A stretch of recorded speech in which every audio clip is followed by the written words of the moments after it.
ఆ రోజుల్లో ఏ ఏ కవుల పాటల్లో ఈ సాహిత్య విలువలు కనుక్కున్నారు? సినిమాల్లో పాటలు రాసిన వాళ్ళంతా కూడా బయట సాహిత్యంలో గొప్ప రచయితలు.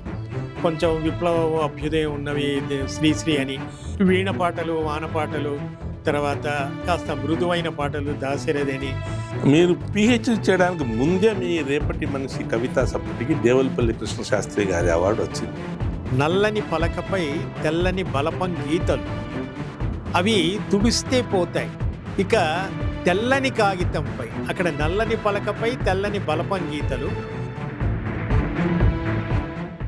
ఈ మూడింటిలో కాస్త శ్రీశ్రీ గారి రుక్కుల ప్రభావం ఏదో ఉంది అనిపించింది, అవునా?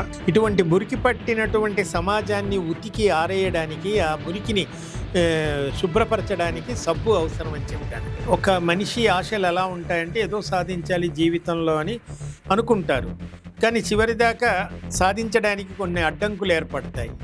ఈ వాసిరెడ్డి అనే ఇంటి పేరు ఎలా వచ్చిందో 2-3 థీరీలు ఉన్నాయి అందులో. మీకు ఏ థీరీ సబబు అనిపిస్తుంది? వాళ్లను వీళ్ళు వాసికెక్కిన వాళ్ళు కాబట్టి వాసిరెడ్డి అన్నారు. వెనక నేపథ్యాన్ని కూర్చిందంతా కూడా కుమార రాజా గారు. పులిచింతల ప్రాజెక్ట్ దగ్గర రాజాగారి విగ్రహం ఉందండి. ముత్యాల దీపం అని రామకృష్ణ ప్రసాద్ గారి జీవితంతో పాటు నాగార్జున సాగర్ ప్రాజెక్ట్ అంతా కూడా. వావిలాల రామచంద్రరావు గారు వందే మాతరం రామచంద్రరావు ఎలా అయ్యారు, క్లుప్తంగా చెప్పగలరా? నిజాం కాలంలో వందే మాతరం రామచంద్రరావు గారు దాశరథి గారిని నిజామాబాదు జైల్లో ఒకే సెల్లులో పెట్టారు. రొట్టెలు పెట్టేటప్పుడు ఈ గోధుమ పిండిలో సిమెంట్ కలిపి రొట్టెలు చేసి పెట్టేవాళ్ళట. కొరడాతో దెబ్బలు కొడుతూ ఉంటే ఒక్కొక్క దెబ్బకి ఈయన వందే మాతరం వందే మాతరం అని ఎలుగెత్తి చాటాడట. ఎంతమంది ముఖ్యమంత్రులు మారినా కూడా ఈ జాతీయ, అంతర్జాతీయ, ప్రపంచ తెలుగు మహాసభల్లో మీరే ప్రధాన నిర్వాహకులు. ఇప్పుడు నేను ఆ డిపార్ట్మెంట్లో పనిచేసాను కాబట్టి ఆ రికార్డ్స్, ఆ విషయాలన్నీ బాగా నాకు తెలుసు. కాబట్టి 2009లో రిటైర్ అయిన తర్వాత 2012లో కిరణ్ కుమార్ గారి ప్రభుత్వం వచ్చిన తర్వాత ప్రపంచ తెలుగు మహాసభలు చెయ్యాలి అని మళ్ళీ నారాయణ రెడ్డి గారితో గురువు గారు మాకు పాఠాలు చెప్పారు. రామరాజు గారు, సి నారాయణ రెడ్డి గారు పరిచయాలు, ఇవన్నీ కూడా. ఎన్టీ రామారావు గారు చీఫ్ మినిస్టర్గా ఉన్నారు. ఆయనను వచ్చి అక్కడ ఆ పుస్తకాన్ని ఆవిష్కరించి ఆ కళ్యాణ మంటపం రిబ్బన్ కట్ చేయడానికి ఆయన్ని పిలిచారు. Your short hand had a very long hand.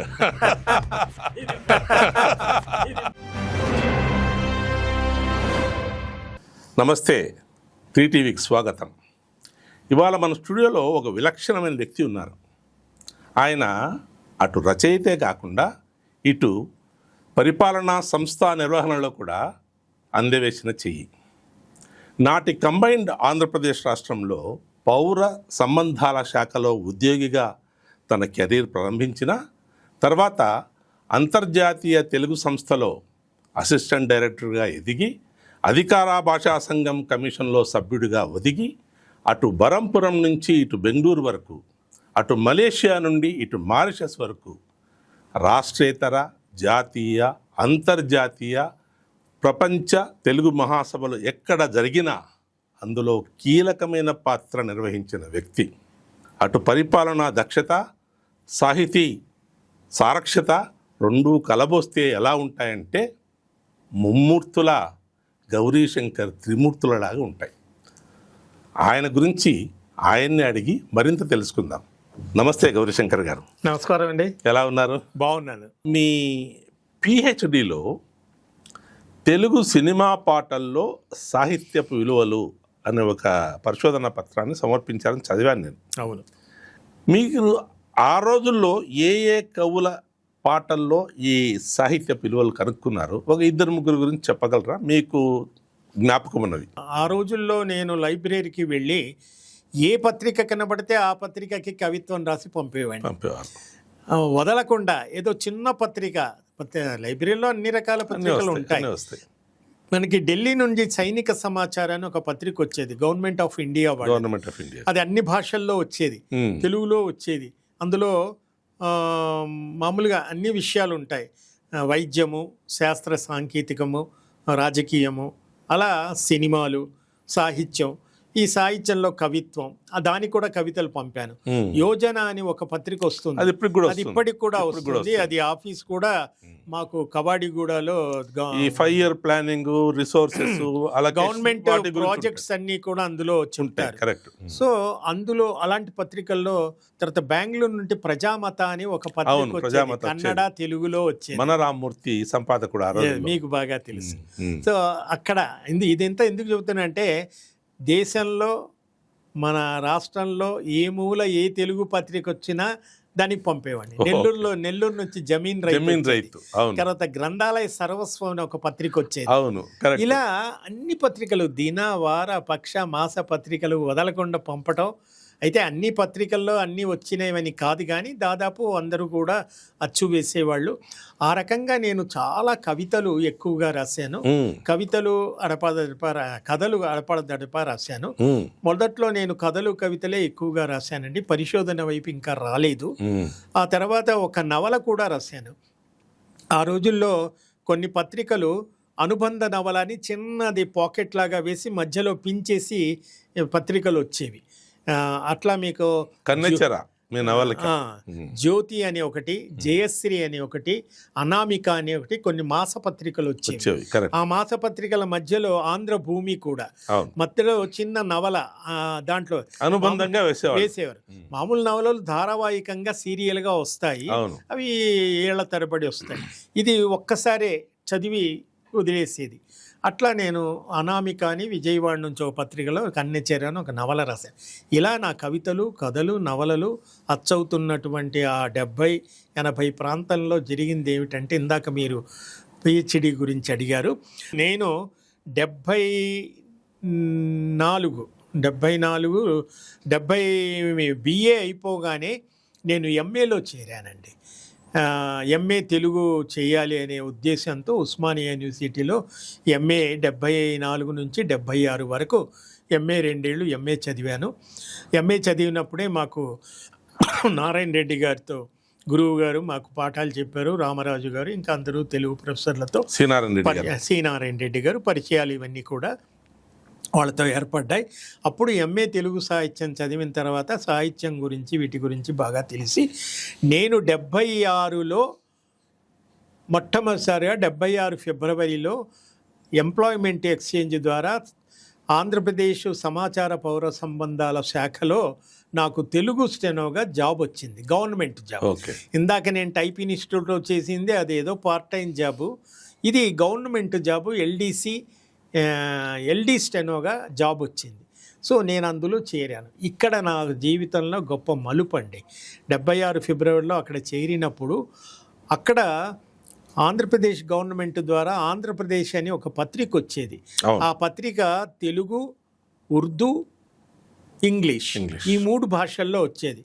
ఎందుకంటే తెలుగు నేషనల్ లాంగ్వేజ్, ఉర్దూ కూడా హైదరాబాద్లో అది సెకండ్ అఫీషియల్ లాంగ్వేజ్, ఇక ఇంగ్లీషు ఇంటర్నేషనల్, హిందీ లేదు. ఈ మూడు పత్రికలకి ఆ సమాచార పౌర సంబంధ శాఖలో 3 శాఖలు ఉండేవి. Urdu section, English section, Telugu. ఈ తెలుగు సెక్షన్లో ఈ పత్రిక చూడడానికి కుందుర్తి ఆంజనేయులు గారు, కుందుర్తి గారు గొప్ప కవి కదా, ఆయన అందులో ఎడిటర్గా ఉండేవారు. అది గవర్నమెంట్ ఉద్యోగం. ఆయన అందులో ఎడిటర్గా పనిచేసేవారు. ఆ పత్రికకి ఒక ఆర్టిస్ట్ శీలా వీర్రాజు గారు అందులో పనిచేసేవారు. సరిగ్గా ఆ తెలుగు సెక్షన్లోనే తెలుగు స్టెనో కావాలి అని కొత్తగా పోస్ట్ పడగానే నేను వెళ్ళటం, ఇంటర్వ్యూ చేయటం, నేను సెలెక్ట్ కావటం, వాళ్ళ దగ్గర నేను చేరాను. ఇద్దరు హేమహేమీలే, కుందుర్తి ఆంజనేయులు గారు, శీలా వీర్రాజు. అది నా జీవితంలో ఒక గొప్ప మలుపు, వరం. నేను ఇంకా నా కుందుర్తి గారి దగ్గర, శీలా వీర్రాజు, కుందుర్తి గారు నాకు డిక్టేషన్ ఇచ్చేవాళ్ళు, నేను రాసుకుని టైప్ చేసి ఇచ్చేవాడిని. ఇది నా ఉద్యోగం. అక్కడ 76 ఫిబ్రవరిలో చేరి 76 ఆగస్టు వరకు పనిచేశానండి. ఫిబ్రవరి టు ఆగస్ట్ అంటే సరిగ్గా 6 నెలలు. 6 నెలలు చేశాను. ఈ 6 నెలలలో కుందుర్తి గారితో నేను బాగా సన్నిహితంగా ఉండి, ఆయన ఫ్రీవర్స్ ఫ్రంట్ అని ఒక సంస్థ పెట్టారు. ఆ సంస్థలో నన్ను సెక్రటరీగా తీసుకొని ఆయన వచన కవిత్వం మీద, ఆయనని వచన కవిత పితామహుడు అంటారు. వచన కవిత్వం మీద దేశమంతా తిరిగి ఆయన సభలు పెట్టేవాళ్ళు. నన్ను ఆ సభలకు తీసుకెళ్ళి నా చేత అన్ని చేయించేవాళ్ళు. ఫ్రీ వర్స్ ఫ్రంట్ అదే కదా, ఫ్రీ వర్స్ అంటే వచన కవిత్వం. అదే. అట్లా నేను ఈ వైపు వచ్చేసాను కుందుర్తి గారి ప్రోత్సాహం వల్ల. అప్పుడు ఆయన ఏం చేశారు, ఏమో నువ్వు కవిత్వం రాస్తావు ఉన్నావు కదా, చూపించంటే నేను అచ్చైన కవితలన్నీ తీసుకెళ్ళి ఆ కటింగ్స్ ఆయన ముందు పెడితే ఆయన కొన్ని సెలెక్ట్ చేసి ఇదొక పుస్తకంగా వెయ్యి సంకలనంగా అంటే అదే నేను మొట్టమొదటిసారిగా రేపటి మనిషిగా వేశాను. అది 81 ఆ ప్రాంతంలో. ఈలోగా నేను ఈ పక్కన 76 వరకు ఉద్యోగం చేశాను. 76లోనే ఉద్యోగంలో చేరాను. ఎంఏ చేశాను. ఎంఏ తర్వాత ఎంఫిల్ అని ఒక కొత్త కోర్సు అప్పుడే పెట్టారు. ఇక్కడ ఎంఏ తర్వాత అంతకుముందు మేము చేరకముందు ఎలా ఉండేదంటే, ఎంఏ తర్వాత డైరెక్ట్ పిహెచ్డి చేసేవాళ్ళు. మా దగ్గరకు వచ్చేటప్పుడు ఈ యూనివర్సిటీ ఏం చేసిందంటే ఎంఏకి పిహెచ్డికి మధ్యలో ఒక బ్రిడ్జ్ కోర్సు లాగా ఎంఫిల్ 2 years చేయాలని కొత్త కోర్సు పెట్టింది. అప్పుడు మేము ఎంఏ అయిపోగానే నారాయణ రెడ్డి గారు, జీవి సుబ్రహ్మణ్యం వీళ్ళంతా మాకు గురువులు కదా, సార్ మేము పిహెచ్డి చేస్తామంటే లేదు కొత్తగా యూనివర్సిటీ యూజీసీ వాళ్ళు ఒక రూల్ పెట్టారు, ఎంఫిల్ అని ఎంలిట్ అనేవాళ్ళు దాన్ని మొదట్లో, మాస్టర్ ఆఫ్ లిటరేచర్. ఎంలిట్ చేయాలి, ఇది చేశాకే మీరు పిహెచ్డికి ఎలిజిబిలిటీ వస్తుందంటే మంచిదేలే అని 2 ఏళ్ళు నేను ఎంలిట్ చేశాను. నేను చేరిన ఒక 6 నెలలకే ఎంలిట్ అనే నామినిక్లేచర్ని మార్చి ఎంఫిల్ అన్నారు, మాస్టర్ ఆఫ్ ఫిలాసఫీ అని. ఇక్కడ చెప్పవలసింది ఏమిటంటే, ఈ కుందుర్తి గారు కొన్ని కవితలన్నీ కూడా సెలెక్ట్ చేసిన తర్వాత రేపటి మనిషి అనే ఒక పుస్తకం వేశాను. దాన్ని మొట్టమొదటిసారిగా అది మొదటి పుస్తకం అవుతుంది కాబట్టి మా అమ్మ నాన్నకి అంకితం చేసి, నాకు గురువు గారు నారాయణ రెడ్డి గారు అంటే ఇంకా ఆయన చదివాను, అంకితం అమ్మా నాన్నకి చేశారు. ముందు మాట నారాయణ రెడ్డి గారు రాశారు.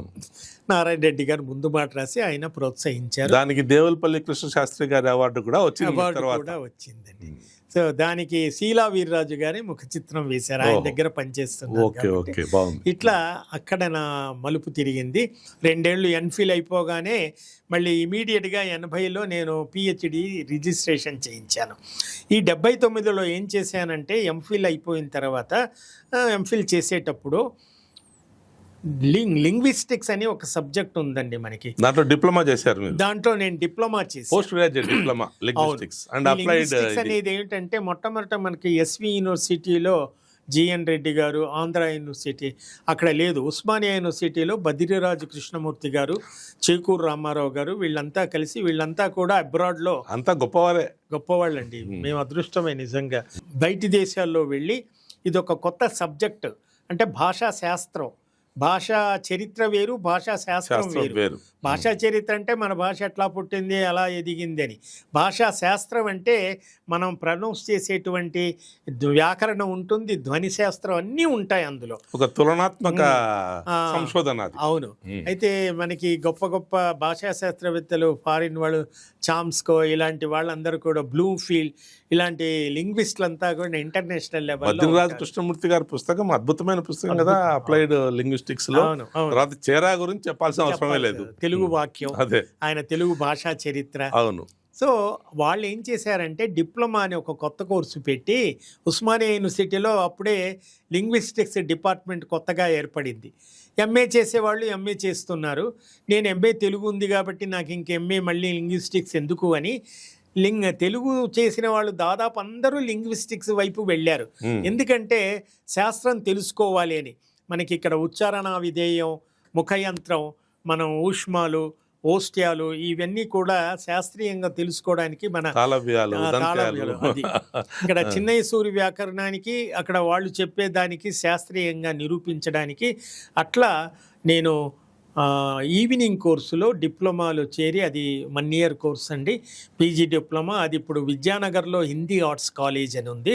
ఆ కాలేజీలో నేను ఆ ఏడాది కోర్సు డిప్లొమాలో చేరాను. సాయంకాలం కోర్స్ అది. నేను చిక్కడపల్లి కాబట్టి, మేము చిక్కడపల్లి ఉండటం నాకు బాగా కలిసి వచ్చింది. అన్ని దగ్గర చుట్టుపక్కల ఉంటాయి, గ్రంథాలయము, స్కూలు, కాలేజు అన్ని దగ్గర అన్నీ ఉన్నాయి. అలా నేను వెళ్ళి సాయంకాలం అది చేశాను. అక్కడ మాకు అదృష్టం, బదిరేరాజ్ కృష్ణమూర్తి గారు మా క్లాసులు తీసుకున్నారు, చేకూరు రామారావు గారు తీసుకున్నారు, అద్భుతం, రామకృష్ణారెడ్డి గారు, వెన్నెలకంటి ప్రకాష్ గారు, వీళ్ళంతా కూడా పెద్ద పెద్ద లింగ్విస్టులు. వాళ్ళ దగ్గర అవన్నీ నేర్చుకున్నాం, అది పాస్ అయిపోయాం. సో ఆ రకంగా డిప్లొమా చేశాను. ఆ తర్వాత ఈవినింగ్ కోర్సులో భారతీయ విద్యాభవన్లో డిప్లొమా ఇన్ జర్నలిజం కూడా చేశాను. వార్తా అదే పత్రికలకు సంబంధించింది రచనలు అవి చేసే వాళ్ళకి అవసరమని ఆ రకంగా చేశాం. నేను డిప్లొమా ఇన్ లింగ్విస్టిక్స్ చేసేటప్పుడు మాతో పాటు చాలామంది పెద్ద పెద్ద వాళ్ళు, రవ్వా శ్రీహరి గారు, ఆయన డిప్లొమా మాతో పాటు చేరారు. అన్నమాచార్యుల పద సంకోచం, ఆయన ఒక డిక్షనరీ చేశారు. అన్నమాచార్యుల పదాలు అన్ని అర్థం కాకుండా అందరికీ అర్థమయ్యే రకంగా ఒక నిఘంటువు చేశారు. ఆయన తిరుపతి టీటీడీలో ప్రాజెక్టులో పనిచేశారు డైరెక్టర్గా. అలా ఆయన చేశారు. ఇంతమంది గొప్ప వాళ్ళ సాన్నిహిత్యం దొరకడం మీ అదృష్టం. అది అయితే ఇక్కడ మరొకటి ఏమిటంటే, నేను ఎంఏ చదివేటప్పుడు ఎంఏ ఫైనల్లో మాకు సంస్కృతం ఒక పేపర్ ఉంటుందండి, ఇప్పటికీ ఉందనుకుంటాను. ఆ ఎంఏ సంస్కృతాన్ని రవ్వా శ్రీహరి గారు మాకు టీచ్ చేశారు. ఓహో, ఓకే. ఆయన అప్పుడు కొత్తగా ఉద్యోగంలో చేరారు, ఇంకా లెక్చరర్గా పర్మనెంట్ అయిందో లేదో, అదో కాంట్రాక్ట్ బేసిస్ మీద చేరారు. ఆయన మాకు సంస్కృతం చెప్పారు. ఆయనే ఇది 76 సంగతి. 79లో నేను డిప్లొమాలో చేరినప్పుడు ఆయన డిప్లొమాలో చేరారు. ఒక రకంగా గురువు, ఒక రకంగా సహాధ్యాయి. ఆ రకంగా ఆచార్య జి లక్ష్మీనారాయణ గారు, ఆయన తెలుసు కదా, ద్రవిడ గంగిశెట్టి లక్ష్మీనారాయణ గారు. అవును. నేను 76లో ఇన్ఫర్మేషన్ డిపార్ట్మెంట్లో చేరాను. 75లో ప్రపంచ తెలుగు మహాసభలు జరిగాయి మొట్టమొదటిసారిగా లాల్ బహదూర్ స్టేడియంలో. అప్పుడు జలగం వెంగళరావు గారు, మండలి వెంకటకృష్ణారావు గారు చీఫ్ మినిస్టర్, విద్యామంత్రిగా ఉన్నారు. అప్పుడు నేను ఎంఏ చేస్తున్నప్పుడు ఆ మహాసభల్లో ఒక నెలల పాటు వాలంటీర్స్ కావాలి అని అడిగారు. అక్కడి నుంచే స్టార్ట్ అయింది మీ మహాసభల నిర్వాహకం అంతా. అక్కడేనండి. అయితే అప్పుడు మేము ఎంఏ తెలుగు చేస్తున్నా, అంత తెలుగు పిచ్చి కదా, తెలుగు సభలు, తెలుగు మీటింగ్లు ఎక్కడైతే అక్కడికి వెళ్ళటం, కవి సమ్మేళనాలతో వెళ్ళి కవిత్వం చదవటం ఇలా ఉండేది. రవీంద్ర భారతిలో ఆఫీస్ ఉండేది, అక్కడ మేము పనిచేసాం. అప్పుడే మండలి వెంకటకృష్ణారావు గారు, ఆయన నిజంగా నాకు లైఫ్ ఇచ్చిన వాళ్ళలో, నేను స్మరించుకోవలసిన వాళ్ళలో మండలి వెంకటకృష్ణారావు గారు. ఈ స్థాయిలో ఉన్నానంటే నా కొంతమంది నేను తప్పకుండా స్మరించుకోవాలి. రాజకీయ నాయకుడిగానే కాకుండా ఒక మానవతావాదిగా ఆయనకు ఒక విశిష్టమైన స్థానం ఉంది. ఆయన సొంత కొన్ని ఎకరాల భూమినే ప్రజల కోసం పంచిపెట్టారు. ఆయన దివిసీమ గాంధీ అనేది నిజమే, ఆయన పేరు. ఆయన జీవితం అంతా నిస్వార్థంగా చేశారు. ఇవాళ రాజకీయ నాయకులకి ఆయన ఒక గొప్ప మార్గదర్శి. అయితే ఆ రకంగా అక్కడ ప్రపంచ తెలుగు మహాసభలు జరిగిన తర్వాత ఇక్కడ ఏం జరిగిందంటే, 75 ఏప్రిల్లో మహాసభలు జరగగానే గవర్నమెంట్ ఆ మహాసభల్లో ఒక తీర్మానం చేసింది. ఏమిటంటే, మా మహాసభలు చేసుకొని ఏదో సరదాగా వారం రోజులు గడుపుకొని ఎవరి ఇళ్లలోకి వాళ్ళు వెళ్ళిపోవడం కాకుండా దీనిపైన ఒక ఫాలో అప్ ఉండాలి. అంటే మహాసభలకి అన్ని దేశాల నుంచి వచ్చారండి, ఫస్ట్ ఆఫ్ ఇట్స్ కైండ్. అన్ని దేశాలు, అన్ని రాష్ట్రాలు, తెలుగు వాళ్ళంతా కొన్ని వందలు, వేలు, లక్షల సంఖ్యల్లో వచ్చారు. వీళ్ళ మధ్యలో ఎప్పటికీ బాండ్స్, ఆ కాంటాక్ట్స్ ఉండాలని గవర్నమెంటు 1975 సెప్టెంబర్లో అంతర్జాతీయ తెలుగు సంస్థ అని ఒకటి పెట్టింది. ఈ అంతర్జాతీయ తెలుగు సంస్థకి పిఎస్ఆర్ అప్పారావు గారు డైరెక్టర్గా ఉన్నారు. 75 సెప్టెంబర్లో ఈ సంస్థ పెట్టారు. ఈ సంస్థ బర్కత్పురాలో ఒక అద్దె బిల్డింగ్లో పనిచేస్తూ ఉండేది. ఈ సంస్థ ఉద్దేశం ఏమిటంటే, ఇతర రాష్ట్రాలు, ఇతర దేశాల్లో ఉన్న తెలుగు వాళ్ళకి to cater their cultural and educational needs అట్లా పనిచేస్తూ ఉండేది. అప్పుడు అక్కడ ఉన్నటువంటి సుబ్బారావు, గంధం సుబ్బారావు గారని ఆయన్ని కూడా నేను గుర్తు చేసుకోవాలి. ఉన్నారు మా కొలీగే ఇప్పుడు ఆయన అప్పటికే అందులో పనిచేస్తున్నారు ఆ సంస్థలో. ఎవరైనా బాగా మనకి తెలుగు టైపు బాగా తెలిసిన వాళ్ళు, షార్ట్ హ్యాండ్ తెలిసిన వాళ్ళు ఉంటే ఎవరైనా కావాలయ్యా, కొత్తగా పెట్టారు, స్టాఫ్ లేదు, స్టాఫ్ కావాలి అని అడిగితే ఆయన నా పేరు చెప్పారు. గంధం సుబ్బారావు గారు నేను ఆ నారాయణ ఇన్స్టిట్యూట్లో కలిసి నేర్చుకున్న వాళ్ళం. అయ్యో గౌరీ శంకర్ అని ఉన్నారండి ఆయన అంటే నన్ను అడిగారు. అప్పుడు నేను గవర్నమెంట్ ఉద్యోగం చేస్తున్నాను, వాళ్ళేమో అది నిన్నగాక మొన్న పెట్టిన సంస్థ, తుమ్మితే ఊడిపోయే ముక్కు, అది ఏ క్షణంలో మూసేసినా మన ఇది ఉండదు పరిస్థితి. అందుకని నేను కొంచెం ఆలోచించా. మా ఇంట్లో అయితే ససోమిరా వద్దన్నారు. అంటే నేను తెలుగు పిచ్చితో అక్కడైతే అది కొంచెం కలర్ఫుల్ అంతర్జాతీయ తెలుగు సంస్థ, ఎందుకంటే ఇతర రాష్ట్రాలు అన్నీ వెళ్ళొచ్చు, చెయ్యొచ్చు, చూడొచ్చు, తెలుగులో కొంచెం మనకి ప్లాట్ఫామ్ అంతా ఉంటుంది మాట్లాడడానికి అని ఆ పిచ్చితో నేను ఇంట్లో చెప్పినా, ఎవరు చెప్పినా, ఈవెన్ కుందుర్తి గారు వీళ్ళు చెప్పినా ఎవరి మాట వినకుండా ఆ గవర్నమెంట్ జాబ్ రిజైన్ చేసి 76 ఆగస్టులో నేను అంతర్జాతీయ తెలుగు సంస్థలో చేరాను. ఇవన్నీ చేసి 80లో నేను పిహెచ్డికి, ఎంఫిల్ తర్వాత పిహెచ్డికి రిజిస్టర్ చేశాను. అప్పుడు నారాయణ రెడ్డి గారే నాకు గైడ్గా ఉన్నారు. అయితే నా అదృష్టం ఏమిటంటే ఎంఫిల్లో కూడా నారాయణ రెడ్డి గారే గైడు, పిహెచ్డిలో కూడా నారాయణ రెడ్డి గారే గైడు. బాగుంది చేశాను. అప్పుడు నారాయణ రెడ్డి గారే తెలుగు సినిమా పాటల మీద the first of it's kind Telugu cinema పాటల మీద పిహెచ్డి ఏమిటని అప్పుడు అందరూ కూడా దాన్ని కొంచెం తక్కువ చేసి కూడా మాట్లాడారు. సినిమా పాటలు ఏమిటయ్యా, అవి లొల్లాయి పాటలు, దాంట్లో సాహిత్యం ఏముంటుందయ్యా అన్నట్టుగా మాట్లాడారు పండితులంతా. కానీ నో, సినిమా పాటలు గొప్ప సాహిత్యం. ఎందుకంటే మన తెలుగు సినిమాల్లో పాటలు రాసిన వాళ్ళంతా కూడా బయట సాహిత్యంలో గొప్ప రచయితలు. శ్రీశ్రీ, ఆరుద్ర, మల్లాది, తర్వాత దాశరథి, వీళ్ళంతా కూడా బయట ప్రపంచంలో, ఆరుద్రకే అప్పటికే గొప్ప పేరు, తొమేవాహం అది. దాశరథి చెప్పక్కర్లేదు. నారాయణ రెడ్డి, శ్రీశ్రీ సినిమా పాటలు రాస్తూ అటు గొప్ప, ఆయన యుగకర్తగా కూడా మహాకవిగా చెప్తారు. ఇటువంటి కవులంతా రాసినటువంటి సినిమా పాటల్లో సాహిత్యం లేకపోవడం ఏంటి, అది లొల్లాయి సాహిత్యం ఎలా అవుతుంది అని ఆ దృష్టితో నేను ఇంటర్వ్యూ ఫేస్ చేసినప్పుడు నన్ను అడిగిన క్వశ్చన్స్కి దాన్ని కొంచెం గురువు గారు నారాయణ రెడ్డి గారు ఫీడ్బ్యాక్ ఇదంతా చూసి మొత్తానికి పిహెచ్డి అనేది 84 ఆ ప్రాంతంలో 4-5 ఏళ్ళు పట్టిందండి. అప్పుడు నేను పిహెచ్డి పూర్తి చేసి. ఈ అంశానికి ఓ నేపథ్యం కూడా ఉందన్నమాట. చాలా నేపథ్యం. స్కూలింగ్లో ఒక చిన్న సంఘటన జరిగింది. అప్పుడు ఏమిటంటే జగ్గయ్య గారు ఒక సినిమా తీశారు. అంటే మనం సినిమా ప్రస్తావన వైపు వెళ్తున్నాం కాబట్టి, జగ్గయ్య గారు పదండి ముందుకు అని ఒక సినిమా తీశారు. అది ఈ జనరేషన్కి ఎంతవరకు తెలుసో లేదో తెలియదు. ఆయన అది దేశ స్వాతంత్రం మీద తీశారు. జగ్గయ్య గారు గొప్ప కవి కూడా, ఆయన గొప్ప రచయిత. ఠాగూరు గీతాంజలిని కూడా అనువాదం చేశారు. ఆయన మంచి ఎస్సేలు ఇంగ్లీష్లో కూడా రాసేవాడు. మంచి రైటరు, ఇంగ్లీషు, తెలుగు, తర్వాత మంచి కంఠం, ఆల్ ఇండియా రేడియోలో పనిచేశాడు, సినిమాలో గొప్ప నటుడు, అన్ని విధాలుగా గొప్ప. Jaggayya is a great. అయితే ఆయన పదండి ముందుకనే సినిమా తీశారు. అయితే సారథి స్టూడియోస్లో ఆ సినిమా షూటింగ్ జరుగుతోంది. అప్పుడు ఎవరి ద్వారానో తెలియదు, ఒక క్లాస్ సన్నివేశానికి పిల్లలు కావాలి, స్కూల్ పిల్లలు, ఈ ఏజ్ గ్రూప్ వాళ్ళు, స్కూలింగ్. అప్పుడు ఎవరో వీళ్ళు ఉంటారుగా, జూనియర్ ఆర్టిస్ట్ సప్లయర్స్ ద్వారా ఎవరో వచ్చి మా స్కూల్ ప్రిన్సిపల్ని కలిసి మీ పిల్లల్ని కొంచెం 2 రోజులు షూటింగ్ పంపించండి అన్నప్పుడు వాళ్ళు ఏదో పర్మిషన్ ఇచ్చారు. అలా వాళ్ళు వచ్చి అందరినీ ఒక వ్యాన్ ఎక్కించుకుని కొంతమంది ఒక 30-40 మంది మా క్లాస్మేట్స్ అన్ని పిల్లల్ని తీసుకుని సారథి స్టూడియోస్ తీసుకెళ్ళారు. అక్కడ తీసుకెళ్ళినప్పుడు అందరినీ ఒక లైన్లో నుంచోబెట్టారు. ఆ డైరెక్టర్ ఎవరో తెలియదు ఇప్పుడు మనకి, తిలక్ గారు అనుకుంటా. తిలక్ గారు, ఎస్, ఏబీ తిలక్.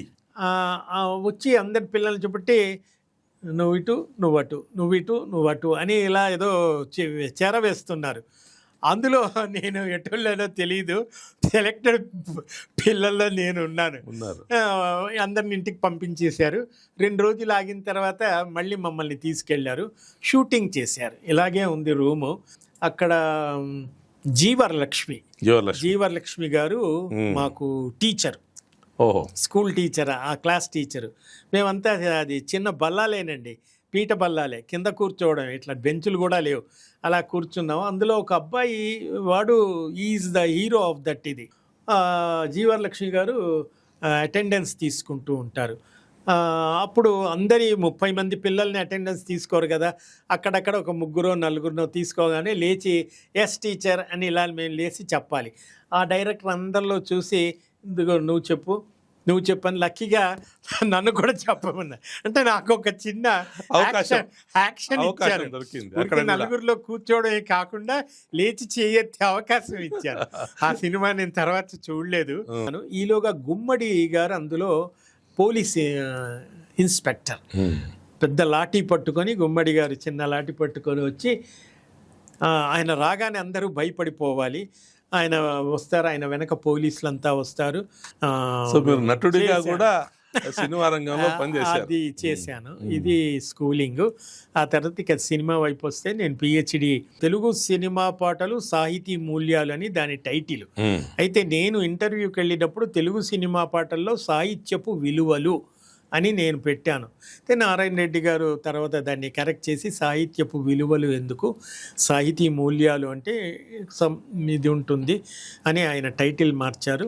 ఆయన ఆధ్వర్యంలో నేను 5 ఏళ్ళు కదా, 3-4 ఏళ్ళు చేశాను. ఆ చేసిన కాలంలోనే నేను చెన్నైలో వెళ్ళి, నాకు ఒక సౌకర్యం ఏంటంటే నారాయణ రెడ్డి గారు ప్రతి శనివారం, అది అందరికీ తెలిసిందే, ఇక్కడ పాఠాలు చెప్పేసి శుక్రవారం నైట్ ఫ్లైట్ ఎక్కేసి చెన్నై వెళ్ళి శనివారం ఆదివారం పాటలు రాసి మళ్ళీ ఆదివారం ఫ్లైట్ ఎక్కి సోమవారం సరిగ్గా టైంకి క్లాస్కి వచ్చేవాళ్ళండి మహానుభావుడు.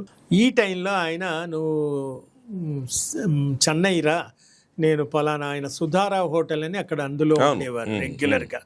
సో ఆయన ఏమన్నారంటే, నువ్వు ఒకసారి ఒక 15-20 రోజులు ఉండేటట్టుగా రా, వస్తే అక్కడ నేను రైటర్స్ అందరినీ చెప్తాను, నువ్వు వెళ్ళి ఇంటర్వ్యూ చేయంటే ఆ రకంగా నేను వెళ్ళానండి. వెళ్ళి నారాయణ రెడ్డి గారు పరిచయం అదే చెప్పటం వల్ల నేను వెళ్ళి ఆ రకంగా ఆత్రేయ గారిని, మరి తర్వాత కొసరాజు గారిని, తర్వాత చాలామంది, వీటూరి అని ఒక రైటర్ ఉండేవాడు కదా, వీటూరి అప్పటికి ఇంకా పద్మనాభం గారికి అప్పుడు ఆయన అన్ని సినిమాలు, దేవతలో మర్యాద రామన్న కొన్ని లైన్లు రాసిన తర్వాత ఆయన చనిపోయాడు. అవును, ఆ బొమ్మను చేసి అనే పాట మొదట పల్లవి రాసింది ఆయనే, తర్వాత మిగతా పాట శ్రీశ్రీ గారు రాదు. సో ఆ రకంగా నేను సినిమా రైటర్స్ని కలవటం, పెండ్యాల నాగేశ్వరరావు గారు, ఇలా మ్యూజిక్ డైరెక్టర్స్ని కలవటం. ఆ సందర్భంలోనే ఆరుద్ర గారిని కలిసినప్పుడు ఆరుద్ర గారు ప్రతిరోజు 1 గంట ఇంటికి పిలిచేవారు. వెళ్ళి ఆయన దగ్గర బ్రహ్మాండమైన లైబ్రరీ ఉండేది. నేను పాండీ బజార్లోనే ఆ శివ మొదిలియార్ స్ట్రీట్ ఏదో ఉండేది, అక్కడ సందులో ఉండేవారు ఆయన. అట్లా నేను ఆ రైటర్స్ని కలవటం, ఇంటర్వ్యూలు చేయటం. అప్పటికలో మనకి ఇవి సెల్ ఫోన్లు ఇవేమీ లేవండి. అప్పుడు టేప్ రికార్డర్ ఒకటి ఉండేది, కొత్తగా వచ్చింది, స్పూల్స్ ఉండేవి, క్యాసెట్లు. ఆ టేప్ రికార్డర్ పట్టుకెళ్ళి అది పెట్టి వాళ్ళు మాట్లాడుతుంటే రికార్డ్ చేసేయడం. ఇక దాశరథి గారు కూడా నాతో అనుబంధం ఉంది. ఆ రకమైనటువంటి రకంగా నేను మెటీరియల్ కలెక్ట్ చేసి నేను పిహెచ్డి పూర్తి చేసి సినిమా పాటల మీద చేశానండి. అట్లా చేసినప్పుడు కవులతో, రచయితలతో, రకరకాల ముఖ్యంగా విఏకే రంగారావు గారిని కూడా చెప్పుకోవాలి. ఆయన దగ్గర మంచి లైబ్రరీ ఉంది. ఆయన సంగీతం, నృత్యం అన్నిటి రికార్డులు, పాత ఎల్బి చాలా ఎక్కువ ఉండేవి, కలెక్షన్. అందులో మ్యూజిక్ మీద ఆయన అథారిటీ. అవును. సో ఆయన కూడా కొన్ని విషయాలు చెప్పారు. అట్లా నేను అన్ని పాటలు రికార్డ్ చేసి, అప్పుడే మనకు తెలిసింది, మీరు ఇందాక అన్నారు సినిమా పాటల గురించి చెప్పండి అంటే, సాధారణంగా ఒక్కొక్క కవికి ఒక్కొక్క ముద్ర ఉంటుంది. మన తెలుగులో సినిమా పాటలు ఏమిటంటే, ఈ రకమైన పాటలు ఈ కవి అయితే బాగా రాస్తాడు, కొంచెం విప్లవ అభ్యుదయం ఉన్నవి శ్రీశ్రీ అని, వీణ పాటలు, వాన పాటలు, తర్వాత కాస్త మృదువైన పాటలు దాశరథి అని, కాస్త శృంగారం ఇలాంటివి నారాయణ రెడ్డి గారు అని, తర్వాత హాస్యం కొసరాజు గారని, జానపదం హాస్యం జానపద కొసరాజు అని ఇట్లా ఏవో ఉన్నాయి కదా. అయితే ఆ రకమైనటువంటి వాటిల్లో తోడికోడళ్ళు సినిమాలో ఒక పాట ఉంది, కారులో షికారుకెళ్ళే పాలబుగ్గల పసిడి జాన. అది అందరూ శ్రీశ్రీ రాశాడని దాని మీద ఆత్రేయ గారి పాటను శ్రీశ్రీ గారు రాశారని చాలా మంది అనుకుంటారు. అది అప్పుడు నాకు తెలిసింది. అలా కొన్ని కొత్త విషయాలు తెలిసాయి. అది ఆత్రేయ రాసింది, శ్రీశ్రీ కాదని. దానికి ప్యారలల్గా డాక్టర్ చక్రవర్తిలో మనసున మనసై శ్రీశ్రీ గారు రాశారు. చాలా మంది ఆత్రేయ అనుకుంటారు. కరెక్ట్. ఇట్లా కొన్ని పాటల విషయంలో కూడా కొన్ని విషయాలు తెలిసాయి. అద్భుతమైన పాట అది, మనసున మనసై. ఆ వీణతో నాగేశ్వరరావు గారు చాలా బాగుంది. శ్రీశ్రీ గారు అద్భుతంగా రాశారు ఆ పాట. సో ఈ రకమైనటువంటి అనుభవం. తర్వాత సినిమాలు అప్పట్లో మీరు ఇందాక అడిగారు, హైదరాబాద్లో రిడ్జ్ హోటల్ అని ఒకటి ఉండేది. అవును, ఆ రోజుల్లో చాలా నౌబత్ పహాడ్ దగ్గర నౌబత్ పహాడ్ అనేవాళ్ళు. ఇప్పుడు ఆల్ ఇండియా రేడియో అసెంబ్లీకి ఎదురుగా పైన ఉండేది. అది ఒక టూరిస్ట్ ప్లేస్. దాని పక్కన ఈ రిడ్జ్ హోటల్లో సినిమా షూటింగ్లు జరిగాయి. చాలా పాపులర్ హోటల్ ఆ రోజుల్లో, హోటల్. అన్నపూర్ణ స్టూడియోస్ వాళ్ళు, అదే సిటీలో అదే హైయెస్ట్ స్టార్ హోటల్ ఈ రోజుల్లో. అది అక్కడ మీకు పునర్జన్మలో నాగేశ్వరరావు ఖవాలీ పాట అంతా అక్కడ అయినప్పుడు మేము వెళ్ళి చూసాం. అలాగే ఇద్దరు మిత్రులు సినిమా, ఈ షూటింగ్లన్నీ ఆ నౌబత్ పహాడ్ పైన రిడ్జ్ హోటల్లో. ఇలా కొంత సినిమా ప్రపంచంతో, ఇటు సాహిత్య ప్రపంచంతో ఇలా నా నేపథ్యం అంతా కూడా నడిచింది. తర్వాత మీరు ఎంఫిల్లో స్వాతంత్ర అనంతర తెలుగు కవిత్వంలో సామాజిక స్పృహ, అవునండి, అది మీ డిజర్టేషన్ వర్క్. అవునండి. దాని గురించి ఏమైనా చెప్పగలరా? ఇప్పుడు 76లో నేను ఎంఏ చేసిన తర్వాత మనకేమైందంటే 76 నుంచి 80 వరకు సాహిత్యంలో గొప్ప మార్పు వచ్చిందండి. అంతకుముందు నవలా సాహిత్యము, తర్వాత ఒక రొమాంటిజం అంటే కాల్పనిక సాహిత్యం వచ్చింది. సాహిత్యపరంగా మనం మాట్లాడుకుంటే భావకవిత్వం, ఆ రోజుల్లో భావకవిత్వం అది 25, 35, అభ్యుదయ కవిత్వం, దిగంబర కవిత్వం, విప్లవ కవిత్వం, ఇవన్నీ ధోరణులు వచ్చాయి ఒక పరిణామ దశలో. సరిగ్గా ఈ 75 తర్వాత 80 మధ్య కాలంలో సాహిత్యం ఒక విధమైనటువంటి సంధియుగం వచ్చింది మనకి. ఈ సంధియుగంలో ఏం జరిగిందంటే అప్పుడు సాహిత్యం అంతా కాల్పనిక సాహిత్యం, ఊహల్లో తేలిపోవటం, ఏదో ఎంజాయ్మెంట్ కోసం కాకుండా అసలు సాహిత్యం అనేది మనిషిని చైతన్యవంతం చేయాలి, ఆలోచింపచేయాలి.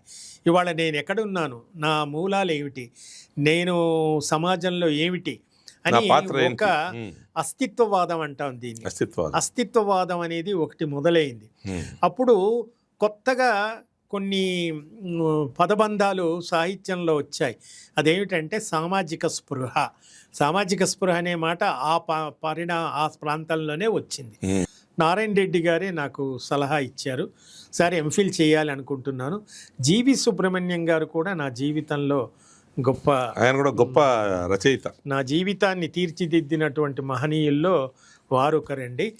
మీ కవితా సంకలనం ఆవిష్కరణ ఆయన చేసినట్టున్నారు.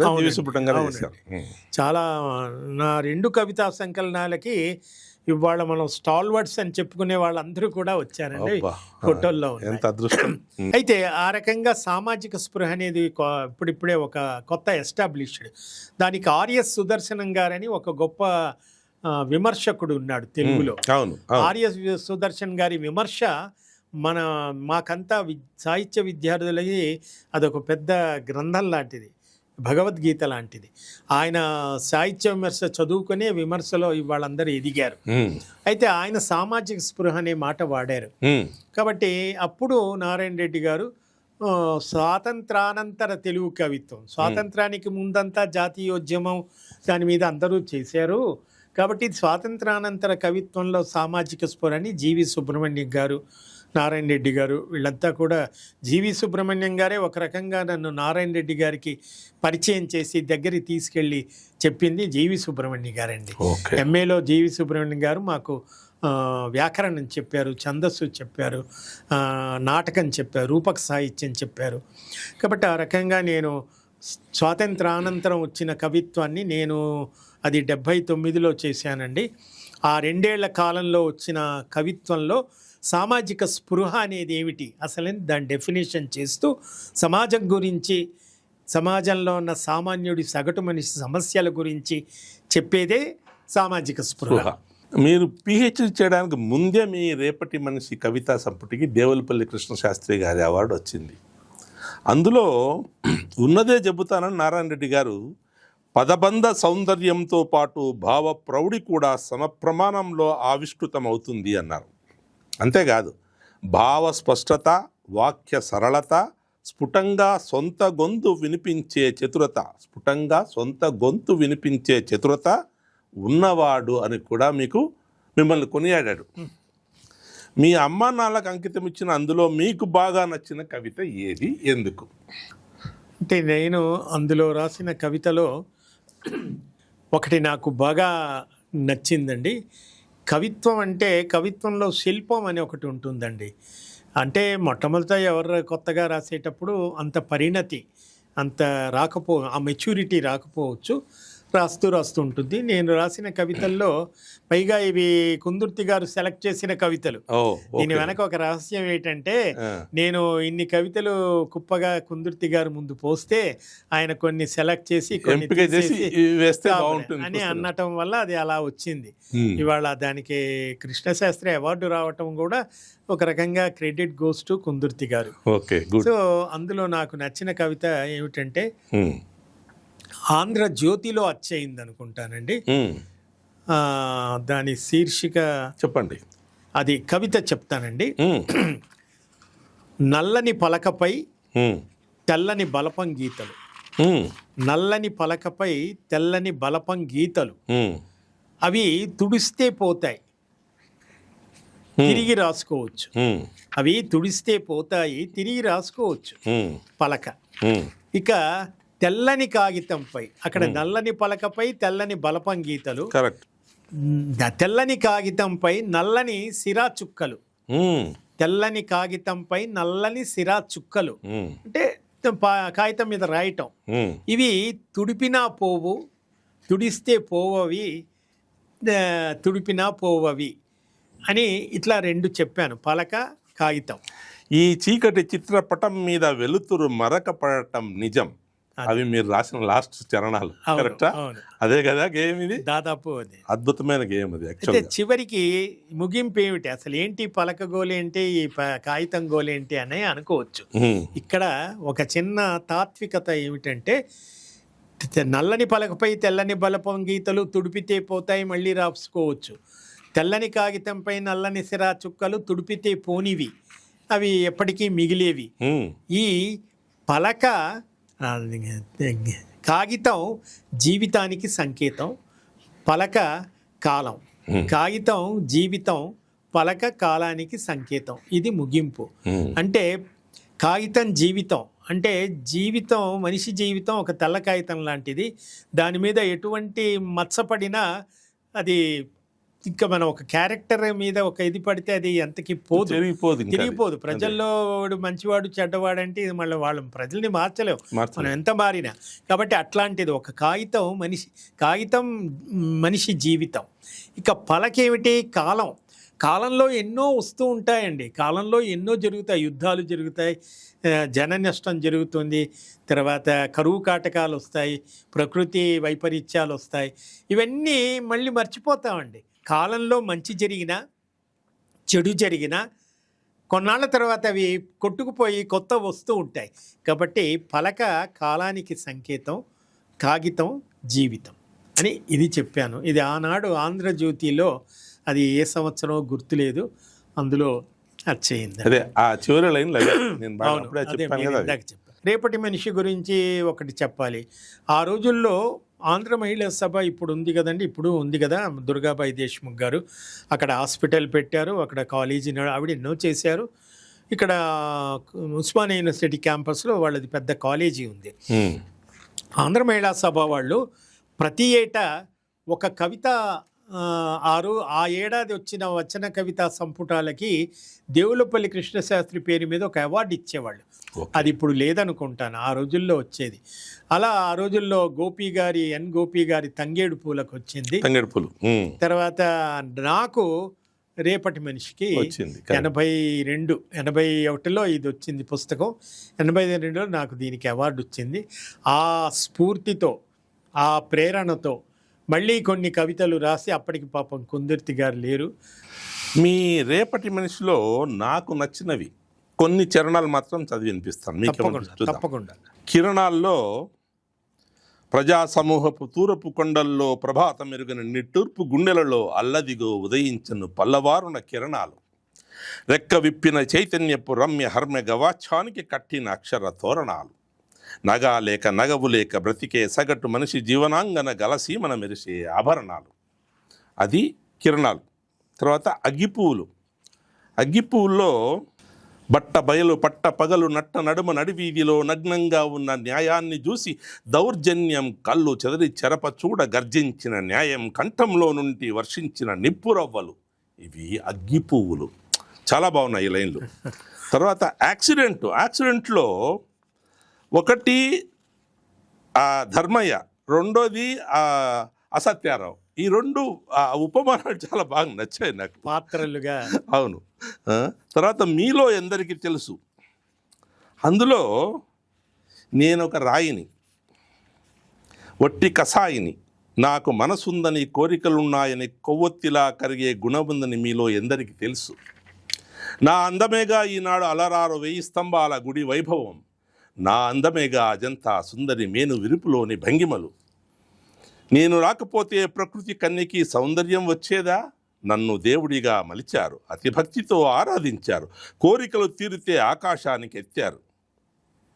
అందుకే నన్ను ఇలా పారేస్తున్నారు, నిందా వాక్యాలకు గురి చేస్తున్నారు. 2 ఫేసెట్స్ అంటే రాయి గురించి. రాయి తన అంతరాత్మ ఎంత బాగున్నాయి. తర్వాత ఈ 3 కోతులు ఏరిన ముత్యాలు, అవి వర్తమానానికి కూడా చాలా చక్కగా సరిపోయే వ్యాఖ్యలు అనిపించింది. నేడు న్యాయం నోరు మూసుకుంది, ధర్మం కళ్ళు మూసుకుంది, సత్యం చెవులు మూసుకుంది. ఎంత బాగున్నాయి. ఇప్పుడు కూడా ఈ సమాజంలో, ఈ అధునాతన సమాజంలో వర్తమాన కాలానికి కూడా చాలా రిలవెంట్గా ఉండే లైన్స్ అవి. తర్వాత ఏరిన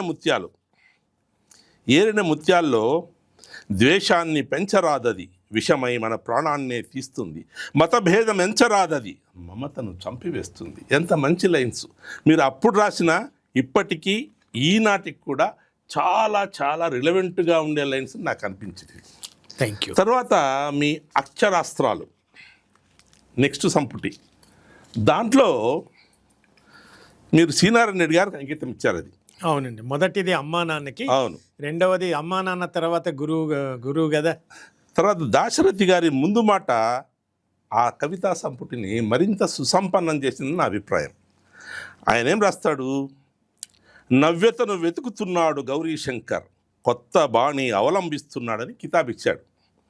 అందులో నాకు అనిపించింది చెప్తాను.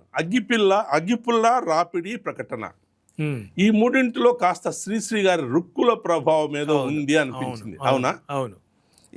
ఎందుకు మీకు ఇంపాక్ట్ పడింది అంటే ఇక్కడ శ్రీశ్రీ గారు ఏమన్నారంటే, అగ్గిపుల్ల, కుక్కపిల్ల, సబ్బు బిళ్ళ కవితకేది కాదు అనర్హం అన్నట్టుగా ఏదో చెప్పారు కదా. కాదేది కవిత అనర్ఘం అన్నారు కదా. అక్కడ ఆయన అంతవరకే చెప్పారు. దాన్ని తీసుకొని ఒక స్ఫూర్తిగా దాన్ని ఇంకొంచెం ముందుకు తీసుకెళదామని ఆ కుక్క పిల్లను ఏం చేశానంటే రెండు రకాలుగా చెప్పాను. అవును.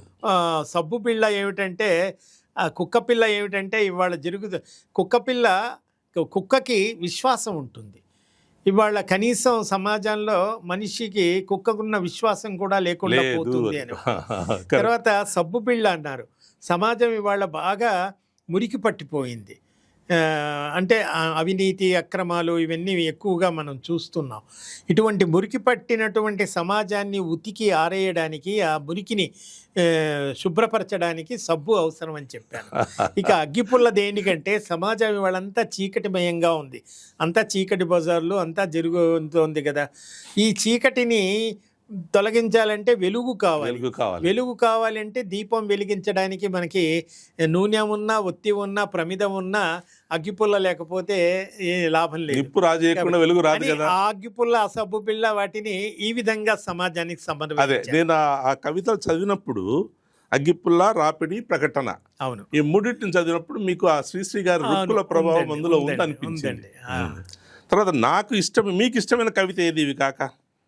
ఇందాక అక్షరాస్త్రాల్లోనా నాకు బాగా నచ్చింది ఏమిటంటే, మీరు ఇందాక ఒక మాట అన్నాడు, కొన్ని కవితలు సామయికమైనవి, అంటే అవి ఆ సందర్భానికి మాత్రమే పనికొస్తాయి. కొన్ని కవితలు ఫర్ ఎవర్, ఇవాళకి కూడా అది మనం సమాజానికి కాలాతీతం. అట్లా నాకు ఉప్పెన అనేటువంటి ఒక కవిత బాగా అనిపిస్తుందండి. సముద్రంలోని అలలు ఉవ్వెత్తున ఎగిరి అంబరాన్ని చుంబించాలని కొండను ఢీకొని విరిగిపోతున్నాయి. అంటే ఒక మనిషి ఆశలు ఎలా ఉంటాయంటే ఏదో సాధించాలి జీవితంలో అని అనుకుంటారు, కానీ చివరిదాకా సాధించడానికి కొన్ని అడ్డంకులు ఏర్పడతాయి. అంటే వ్యవస్థ ఎలా ఉంది, ఈ అడ్డంకులు ఏమిటంటే కొండ, అందుకోవాలనుకున్నది ఆకాశం, దానికోసం అందుకోవడానికి వెళుతూ ఉంటే మధ్యలో అడ్డుపడేటువంటి సమస్యలు రకరకాలుగా ఉంటాయి వ్యవస్థలో, అడ్డంకులు. అది తిరిగి అవి మళ్ళీ మనలోనే కలిసిపోతూ ఉంటాయి, విరిగిపోతున్నాయి, తిరిగి సముద్రంలోనే కలిసిపోతున్నాయి. ఇది మామూలే, ఇందులో కవిత్వం లేదు. తర్వాత దాంట్లో ఉంటుంది ఏమిటిది, ఈ సముద్రం ఏంటి, ఇది మాకు తెలిసిందే కదా, నువ్వేంటి కొత్తగా చెప్పేది అనుకోవచ్చు. ఇక్కడ నేను చెప్పింది ఏమిటంటే, సముద్రం అనేది అట్టడుగు మనిషి. ఒక అట్టడుగు మనిషి ఆశలు ఎలా ఉంటాయంటే జీవితంలో పైకి రావాలి, ఏదో సాధించాలి, సంపాదించాలి, జీవితంలో ఉన్నతంగా ఎదగాలి అని కొన్ని ఆశలు పెట్టుకొని అతని జీవిత ప్రస్థానం చేస్తూ ఏదో అందుకోవాలని చూస్తాడు. కానీ వ్యవస్థలో రకరకాల శక్తులు అడ్డం పడుతూ అతనిని గమ్యం చేరకుండా ఆపుతూ ఉంటాయి. అంతేకాని సముద్రం అట్టడుగు మనిషి, అలలు కనీస అవసరాలు, పదవులు రావాలని, ఏదో బంగళాలు కట్టాలి, కారులో తిరగాలని కాదు. అట్టడుగు మనిషికి ఏముంటాయి, రోజుకు 3 పూటల తిండి దొరికే తెచ్చాడు, కూడు గుడ్డ ఇవి కావాలి. వీటి కోసం ఇవాళ మనిషి ఎంత కష్టపడుతున్నాడు. అలలు కనీస అవసరాలు, అంబరం ధరలు, ఇక్కడ ఆకాశాన్ని అంటే ధరలని మనం అంటూ ఉంటాం, ఒక ఫ్రేజ్ ఉంది ధరల్ని ఆకాశంతో. అయితే రోజు రోజుకి సామాన్యుడు సంపాదించేటువంటి సంపాదనకి బజార్లో మార్కెట్లో కొనుక్కునేటువంటి సరుకులకి అందకుండా పోతున్నాయి.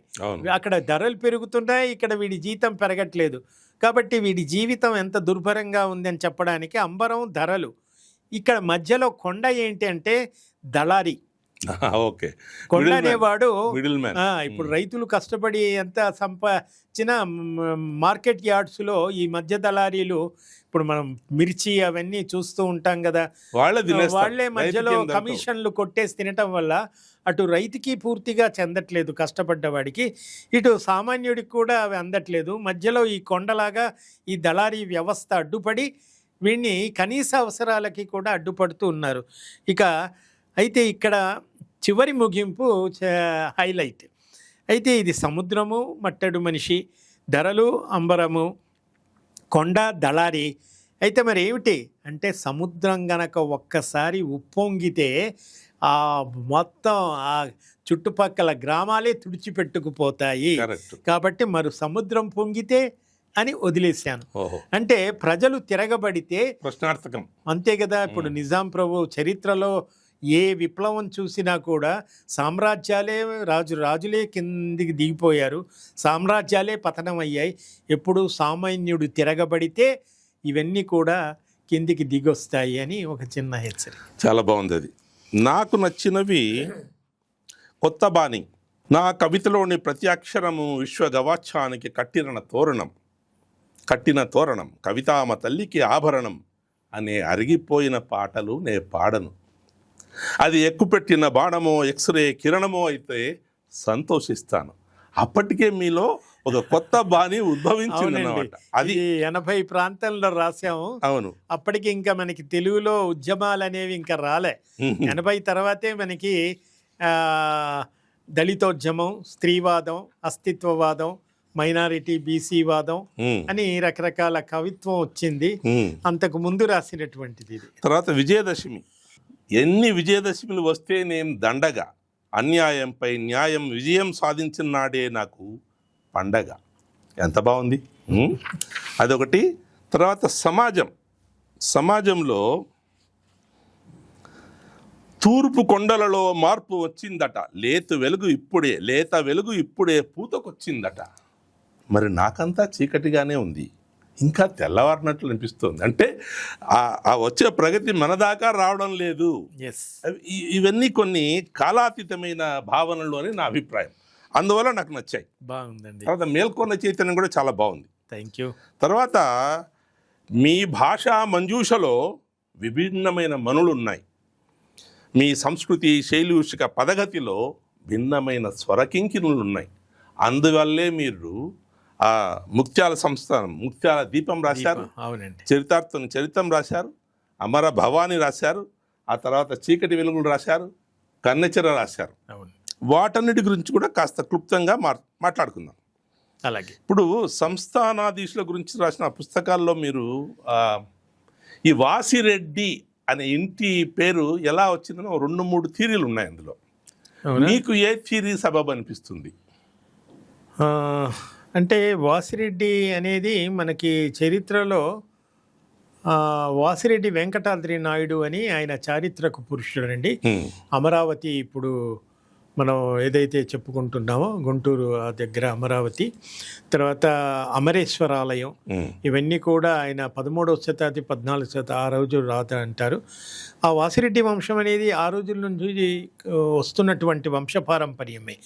అందులో చారిత్రకమైనటువంటి అంటే మీరు అందులో రాశారు ఈ కొండవీటి రాజమహేంద్రరావు వరకు రెడ్డి రాజులు ఏదో వాళ్ళకి సామంత రాజులుగా ఉన్నప్పుడు వాళ్ళ మీద ప్రేమతో ఆ పేరు వచ్చింది అని. పేరు అంటే వాళ్ళు కరెక్ట్. వాళ్ళు ఏంటంటే బాగా శౌర్య ప్రతాపాలలో కానీ ప్రజాపాలనలో కానీ సమర్థమైనటువంటి పాలనను అందించినందువల్ల వాళ్ళను వీళ్ళు వాసికెక్కిన వాళ్ళు కాబట్టి వాసిరెడ్డి అన్నారు. అంటే వాసికెక్కడం అంటే పాపులర్ కావటం. అవును. అటువంటి ఒక బిరుదులాగా ఇచ్చారు. ఆ బిరుదు వాళ్ళకి ఒక వంశనామం అయిపోయింది. రెడ్డి అనేది బిరుదు, యాక్చువల్గా కులనామం కాదు. అది ఇప్పుడు మనం అనుకుంటున్నాం కానీ మొదటి నుంచి అది ఒక హోదా, ఒక పదవి. అది అటువంటి పదవికి వన్నె తెచ్చారు కాబట్టి వాసిరెడ్డి అని ఆ రకంగా వచ్చింది అని అన్నారు. బాగుంది. తర్వాత ఈ నాగార్జున సాగర్ నిర్మాణంలో కుమార్ రాజా గారి పాత్ర ఏంటి? అది నాకు సరిగా అర్థం కాలేదు.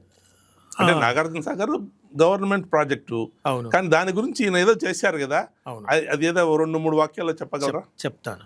ఇప్పుడు అంటే దీనికి ముందు కొంచెం నేపథ్యం చెప్తాను. నేను ఇందాక చెప్పాను కదా 80 ఆ ప్రాంతంలో అంతర్జాతీయ తెలుగు సంస్థలో పనిచేసేటప్పుడే మాకు ఏం జరిగిందంటే 83 ఆ ప్రాంతంలో 84లో ఎన్టీ రామారావు గారు ఆంధ్రప్రదేశ్ ముఖ్యమంత్రి అయిన తర్వాత ఆయన అకాడమీలు ఇవన్నీ కూడా రద్దు చేసి తెలుగు విజ్ఞాన పీఠం అని ఒకటి పెట్టారు. ఈ తెలుగు విజ్ఞాన పీఠంలో ఈ అంతకు పూర్వం పనిచేసి నేను 76లో అంతర్జాతీయ తెలుగు సంస్థలో చేరానని చెప్పాను కదా. ఈ సంస్థలో చేరిన వాళ్ళు ఈ సంస్థల్లో అకాడమీలో ఉన్న ఉద్యోగులందరినీ కూడా ఈ తెలుగు విజ్ఞాన పీఠంలో మెర్జ్ చేశారు. ఆ రకంగా మేము మెర్జ్ అయ్యి వచ్చిన వాళ్ళం. డైరెక్ట్గా యూనివర్సిటీ వచ్చాక నోటిఫికేషన్ ఇచ్చి పోస్టులు వేసి అట్లా సెలెక్ట్ అయ్యి వచ్చిన వాళ్ళం కాదు.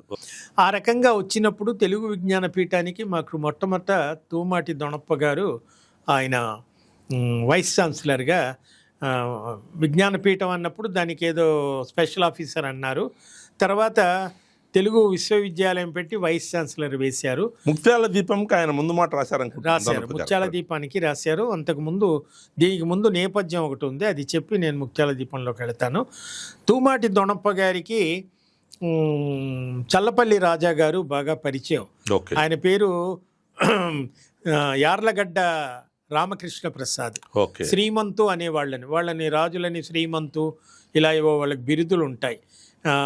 ఆ రకంగా శ్రీమంతు యార్లగడ్డ రామకృష్ణ ప్రసాద్, ఆయనదే సారథి స్టూడియోస్. అవును. వాళ్ళు సారథి స్టూడియో కట్టి ఆయన సినిమాలు తీశారు. సారథి స్టూడియోస్ బ్యానర్ పైన మనకు ఆత్మబంధువు, కలిసి ఉంటే కలవు సుఖం, ఎన్టీ రామారావు గారిని పెట్టి చాలా సినిమాలు తీశారు. నాగేశ్వరరావు గారితో చాలా తీశారు తర్వాత తీశారు. వాళ్ళు. అయితే ఆ రామకృష్ణ ప్రసాద్ గారికి తూమాటి దొణప్ప గారికి మంచి స్నేహం.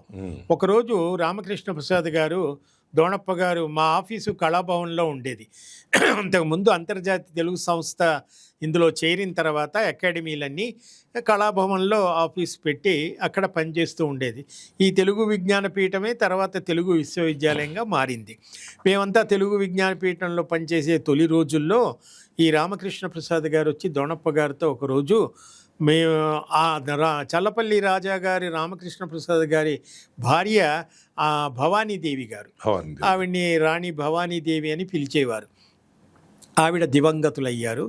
రాజాగారు తన భార్య పేరు మీద ఒక చిన్న జీవిత చరిత్ర, ఒక పుస్తకం రాయించాలి అని దొణప్ప గారి దగ్గరకు వచ్చి, మీ యూనివర్సిటీలో ఎవరైనా రైటర్సు బాగా రాసేవాళ్ళు ఉన్నారా, పరిచయం చేయండి అంటే, అప్పుడు దొణప్ప గారు నన్ను పిలిచి వారికి పరిచయం చేయటం, వారు నన్ను తీసుకువెళ్ళి, వారు కేసీపీ సిమెంట్ అవన్నీ ఉండే ఇప్పుడు వాళ్ళకు. అయితే రామకృష్ణ ప్రసాద్ గారికి ఇక్కడ ఒక గెస్ట్ హౌస్ ఉండేది, కేసీపీ షుగర్స్ ఇవన్నీ ఏవో ఉండేవి వాళ్ళ. ఆ రోజుల్లో మంచి పాపులర్ కంపెనీలు కేసీపీ సిమెంట్, షుగర్ ఫ్యాక్టరీలు ఇవి ఉండేవి. ఆయనకి ఇక్కడ గెస్ట్ హౌస్లో నన్ను పిలిచి ప్రతిరోజు సాయంకాలం 1 గంట మేము కూర్చుని ఆయన కొంత ఇన్ఫర్మేషన్ ఇచ్చి నన్ను చల్లపల్లి తీసుకెళ్ళి ఆ స్కోట అవన్నీ చూపించి ఓ పుస్తకం రాయమంటే రాశాను. అమరభవాని. దానికి అమరభవాని అది కేవలం చల్లపల్లి సంస్థానం, వాళ్ళ వంశము, వాళ్ళ కుటుంబము, ఆ రాణి గారి యొక్క ఔదార్యం, గొప్ప ఆధ్యాత్మిక పరురాలు, తర్వాత సమాజ సేవ చేశారు, అట్లా రాశాను. ఆవిడ పేరు మీద ఒక కళ్యాణ మంటపం కూడా ఆయన కట్టించారు, చల్లపల్లిలో ఇప్పటికీ ఉంది. ఆ పుస్తకం రాసిన తర్వాత ఏమైంది, ఆ పుస్తకం రాసి దానికి దొణప్ప గారు ముందు మాట రాశారు. ఆ పుస్తకం ఆవిష్కరణ చల్లపల్లిలో ఏర్పాటు చేశారు. ఇది ఎప్పుడు 84 84 85 ప్రాంతంలో చేసినప్పుడు దొణప్ప గారిని యాజ్ ఏ రైటర్గా నన్ను ఆ ఫంక్షన్కి ఇన్వైట్ చేశారు. తర్వాత ఎన్టీ రామారావు గారు చీఫ్ మినిస్టర్గా ఉన్నారు, ఆయనను వచ్చి అక్కడ ఆ పుస్తకాన్ని ఆవిష్కరించి ఆ కళ్యాణ మంటపం రిబ్బన్ కట్ చేయడానికి ఆయన్ని పిలిచారు. అప్పుడు దొణప్ప గారు నేను రాత్రి కారులో బయలుదేరి తెల్లారి చల్లపల్లి చేరుకున్నాం. తెల్లారి బుక్ రిలీజ్ ఫంక్షను. రామారావు గారు తెల్లారుజామునే హైదరాబాద్ నుంచి హెలికాప్టర్ మీద వచ్చారు, అక్కడ దిగారు, ఫంక్షన్ జరిగింది. అక్కడ నా పుస్తకాన్ని ఆవిష్కరించి రామారావు చేత రాజాగారు నాకు శాలువా కప్పి సన్మానం చేయించారు. ఈ అమరభవాని పుస్తకం ఈ రామకృష్ణ ప్రసాద్ గారి చెల్లెలు రాజ్యలక్ష్మమ్మ గారు. ఈ రాజ్యలక్ష్మమ్మ గారు చల్లపల్లి వారు. ఇక్కడ విజయవాడ దగ్గర జగ్గయ్యపేట దగ్గర ముక్త్యాల సంస్థానం ఉంది. ఈ ముక్త్యాల సంస్థానానికి రాజ్యలక్ష్మమ్మ గారిని రామకృష్ణ ప్రసాద్ గారికి ఇచ్చి వివాహం చేశారు. అంటే వీళ్లతో వియ్యం అందుకున్నారు. చల్లపల్లి వారు ముత్యాలతో వియ్యం అందుకున్నారు. అలా ఈ ఇంటి ఆడపడుచు ఆ ఇంటి కోడలైంది. ఇక్కడ ముత్యాల సంస్థానానికి ఒక గొప్ప చరిత్ర ఉంది. ముత్యాల సంస్థానంలో చాలామంది వాళ్ళ వంశంలో చంద్రమౌళీశ్వర ప్రసాద్ గారని, ఆయన చాలా గొప్ప ధార్మికుడు, చాలా గుళ్ళు గోపురాలు కట్టించాడు, తర్వాత ప్రజాసేవ చేశాడు, ఆయన సాహిత్యాన్ని బాగా పోషించాడు. ఆయన ముత్యాల కోటలో ఆర్ష రసాయనశాల అని ఒక ఆయుర్వేద వైద్య నిలయం ఉండేది, ఒక ప్రింటింగ్ ప్రెస్ ఉంది, ఒక పత్రిక నడిపేవాళ్ళు. కోటలో చాలా చేశారు. ఆ రోజుల్లో ఆయన కవి సమ్మేళనాలు, సాహిత్య సభలు ఇవన్నీ పెట్టి నడిపేవారు. ఆయన విశ్వనాథ సత్యనారాయణ గారు రామాయణ కల్పవృక్షం రాశారు కదా, శ్రీమద్ రామాయణ కల్పవృక్షం. దానికి మొట్టమొదటి జ్ఞానపీఠ అవార్డు తెలుగులో వచ్చింది. ఈ చంద్రమౌళీశ్వర ప్రసాద్ గారు దగ్గర విశ్వనాథ్ సత్యనారాయణ గారు శ్రోతగా ఆయన వచ్చి ఆ కోటలో ఆ సంస్థానంలో విశ్వనాథ సత్యనారాయణ గారు రామాయణ కల్పవృక్షాన్ని మొట్టమొదటిసారిగా చదివి వినిపించింది చంద్రమౌళీశ్వర ప్రసాద్ గారికి. ఇది ఒక చారిత్రకమైన సన్నివేశం. ఆ రోజుల్లో ఒక నవ్య సాహిత్య పరిషత్ అని ఉండేది. ఆ పరిషత్తులో గొప్ప గొప్ప కవులందరినీ పిలిచి ప్రతి ఏటా ఆయన 3 రోజులు సాహిత్యోత్సవాలు చేసేవారు, ఘనంగా కవుల్ని సన్మానించేవారు. ఆయన కుమారుడే శ్రీ రామగోపాలకృష్ణ ఉమామహేశ్వర ప్రసాద్ ఈ కుమారరాజా గారు. ఈ కుమారరాజా గారు ఎమ్మెల్యేగా చేశారండి. ఆ టైంలో ఏమిటంటే అక్కడ పులిచింతల ప్రాజెక్ట్ ఒకటి ఉండేది. తర్వాత దాన్ని డెవలప్ చేయడానికి సెంట్రల్ గవర్నమెంట్లో కోస్లా కమిటీ ఇవన్నీ ఉండేవి. నీటిపారుదల చాలా ముఖ్యం కదా, ఇవాళ కూడా ప్రభుత్వం ఆ ప్రాజెక్టుల మీదనే కదా అన్ని జరుగుతున్నాయి. నీటి వల్లే నాగరికత అది. కాబట్టి రామకృష్ణ ప్రసాద్ గారు అదొక ఛాలెంజ్గా తీసుకొని ఆ పులిచింతల ప్రాజెక్టుకి దీనికి కంటే కృష్ణ ఇదంతా కూడా ఈ నీటి మళ్లింపు చేసి ఒక గొప్ప ప్రాజెక్ట్ ఇక్కడ తీసుకొస్తే ప్రజలకి ఇది చుట్టుపక్కల ఉన్న వాళ్ళకి వ్యవసాయానికి ఉపయోగపడుతుందని ఆయన పెద్ద పెద్ద ఇంజనీర్లని వీళ్ళని వాళ్ళ పేర్లన్నీ ఉన్నాయి. అహోరాత్రులు కష్టపడి దాన్ని శాంక్షన్ చేయించుకొని ఆ ప్రాజెక్టుని నిర్మాణానికి వెనక నేపథ్యాన్ని కూర్చిందంతా కూడా రాజా గారు.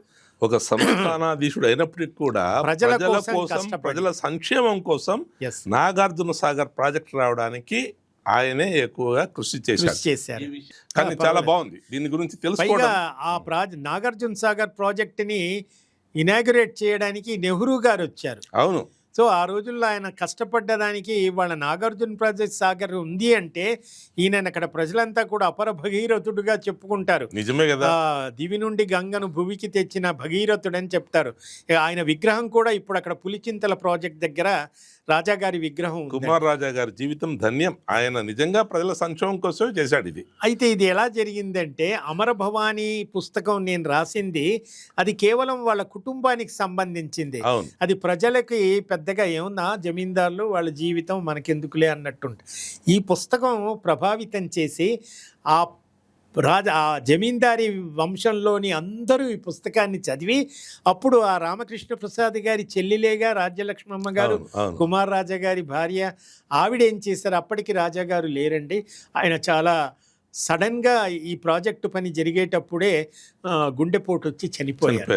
ఆయన ఎమ్మెల్యేగా ఆయన ఎమ్మెల్యేగా ఉన్నప్పుడు చనిపోతే అప్పుడు ప్రభుత్వం రాజ్యలక్ష్మమ్మ గారిని ఎమ్మెల్యేగా ఈవిడ ఎమ్మెల్యే చేశారు. ఈవిడ కూడా చాలా కాలం ఎమ్మెల్యేగా చేశారు ఆ నియోజకవర్గంలో. ఈవిడ కూడా భర్తలాగా ప్రజల కోసం పాటుపడ్డారు. అప్పుడు ఆవిడ ఏం చేశారంటే ఈ పుస్తకం ఎవరు రాశారు, ఇలా మన రాజా గారి గురించి కూడా రాయిద్దాం అంటే అప్పుడు వాళ్ళ అన్నగారు రామకృష్ణ ప్రసాద్ గారు నా పేరు చెప్పటం, నేను వారి దగ్గరికి వెళ్ళటం, ఆ కోటలో చాలా కాలం ఉండటం, సమాచారం సేకరించటం. అప్పుడు ముత్యాల దీపం ఆయన దీపం లాంటి వాడు వెలిగించాడు.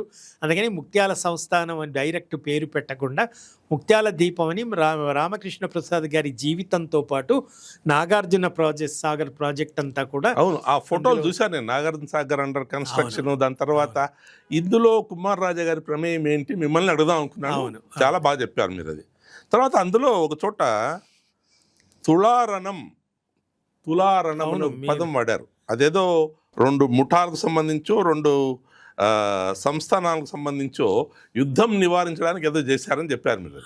ఇలా ఒకరినొకరు కొట్టుకొని చంపుకోవడం కంటే అటువైపు నుంచి ఒక వ్యక్తి ఇటువైపు నుంచి ఒక వ్యక్తి వాళ్ళిద్దరికీ ఒక పందెం పెడదాము ఆ సందర్భంలో రాశారు. మోస్ట్లీ ఆ తులారణం అనేది దాని గురించి అయి ఉంటుంది. రణం అంటే యుద్ధం, అదే తుల అంటే సమతూకంగా ఉండేది. అవును. ఇప్పుడు యుద్ధం అన్న తర్వాత కొన్ని వేల మంది వీళ్ళు కొట్టుకుని కొన్ని వేల ప్రాణాలు నష్టపోవడం, ఆ వేల ప్రాణాలకి ప్రతినిధిగా ఒక వ్యక్తి ఉండి ఈ వ్యక్తి ఉండి వీళ్ళిద్దరూ పోటాపోటీ చేస్తే ఎవరు గెలిస్తే ఆ వర్గం గెలిచినట్టని దాన్ని ఆ రోజుల్లో రక్తపాతం నివారించేందుకు ఒక రకమైన పరిష్కారం. బాగుంది. తర్వాత మీరు పోతన గురించి రాశారు. అవునండి. వానమామలయ్య వరదాచారి గారి గురించి రాశారు. తర్వాత ఆయన మన రామచంద్రరావు గురించి రాశారు. అవును. ఇప్పుడు పోతన గురించి వానమామలయ్య వరదాచారుల గురించి మీకు వాళ్ళలో ఏంటి నచ్చాయి, ఎందుకు రాయాలనిపించింది? పోతన గురించి రాయడానికి ఇందాక నేను మనకి ఎన్టీ రామారావు గారు చీఫ్ మినిస్టర్గా ఉన్నప్పుడు తెలుగు విజ్ఞానపీఠం, తెలుగు విశ్వవిద్యాలయం, తోమాటి దొనప్ప గారు ఇవన్నీ మనం మాట్లాడుకున్నాం కదా. అప్పుడు ఏం జరిగిందంటే ట్యాంక్ బండ మీద విగ్రహాలు పెట్టారు. తెలుగు తేజోమూర్తులు అని అందరూ మెన్ ఆఫ్ లెటర్స్ అంటాం మనం ఇంగ్లీష్లో. అలా కొంతమంది విగ్రహాలు పెట్టారు. ఆనాడు శాతవాహనుల రాజుల దగ్గర నుంచి ఈనాటి అటన్నీ రాజకీయ రంగం, సాహిత్య రంగం, సామాజిక రంగం, అన్ని వర్గాలు, అన్ని రంగాలకు సంబంధించిన వాళ్ళు ఆ చివరి నుంచి ఈ చివరి దాకా ఉన్నాయి. అందులో కవుల పరంగా అందులో 33 విగ్రహాలు పెట్టారండి. అయితే అప్పుడు ఒక చిన్న ప్రాజెక్టు తెలుగు విశ్వవిద్యాలయం ద్వారా చేయించారు ఎన్టీ రామారావు గారు, దోణప్ప గారు.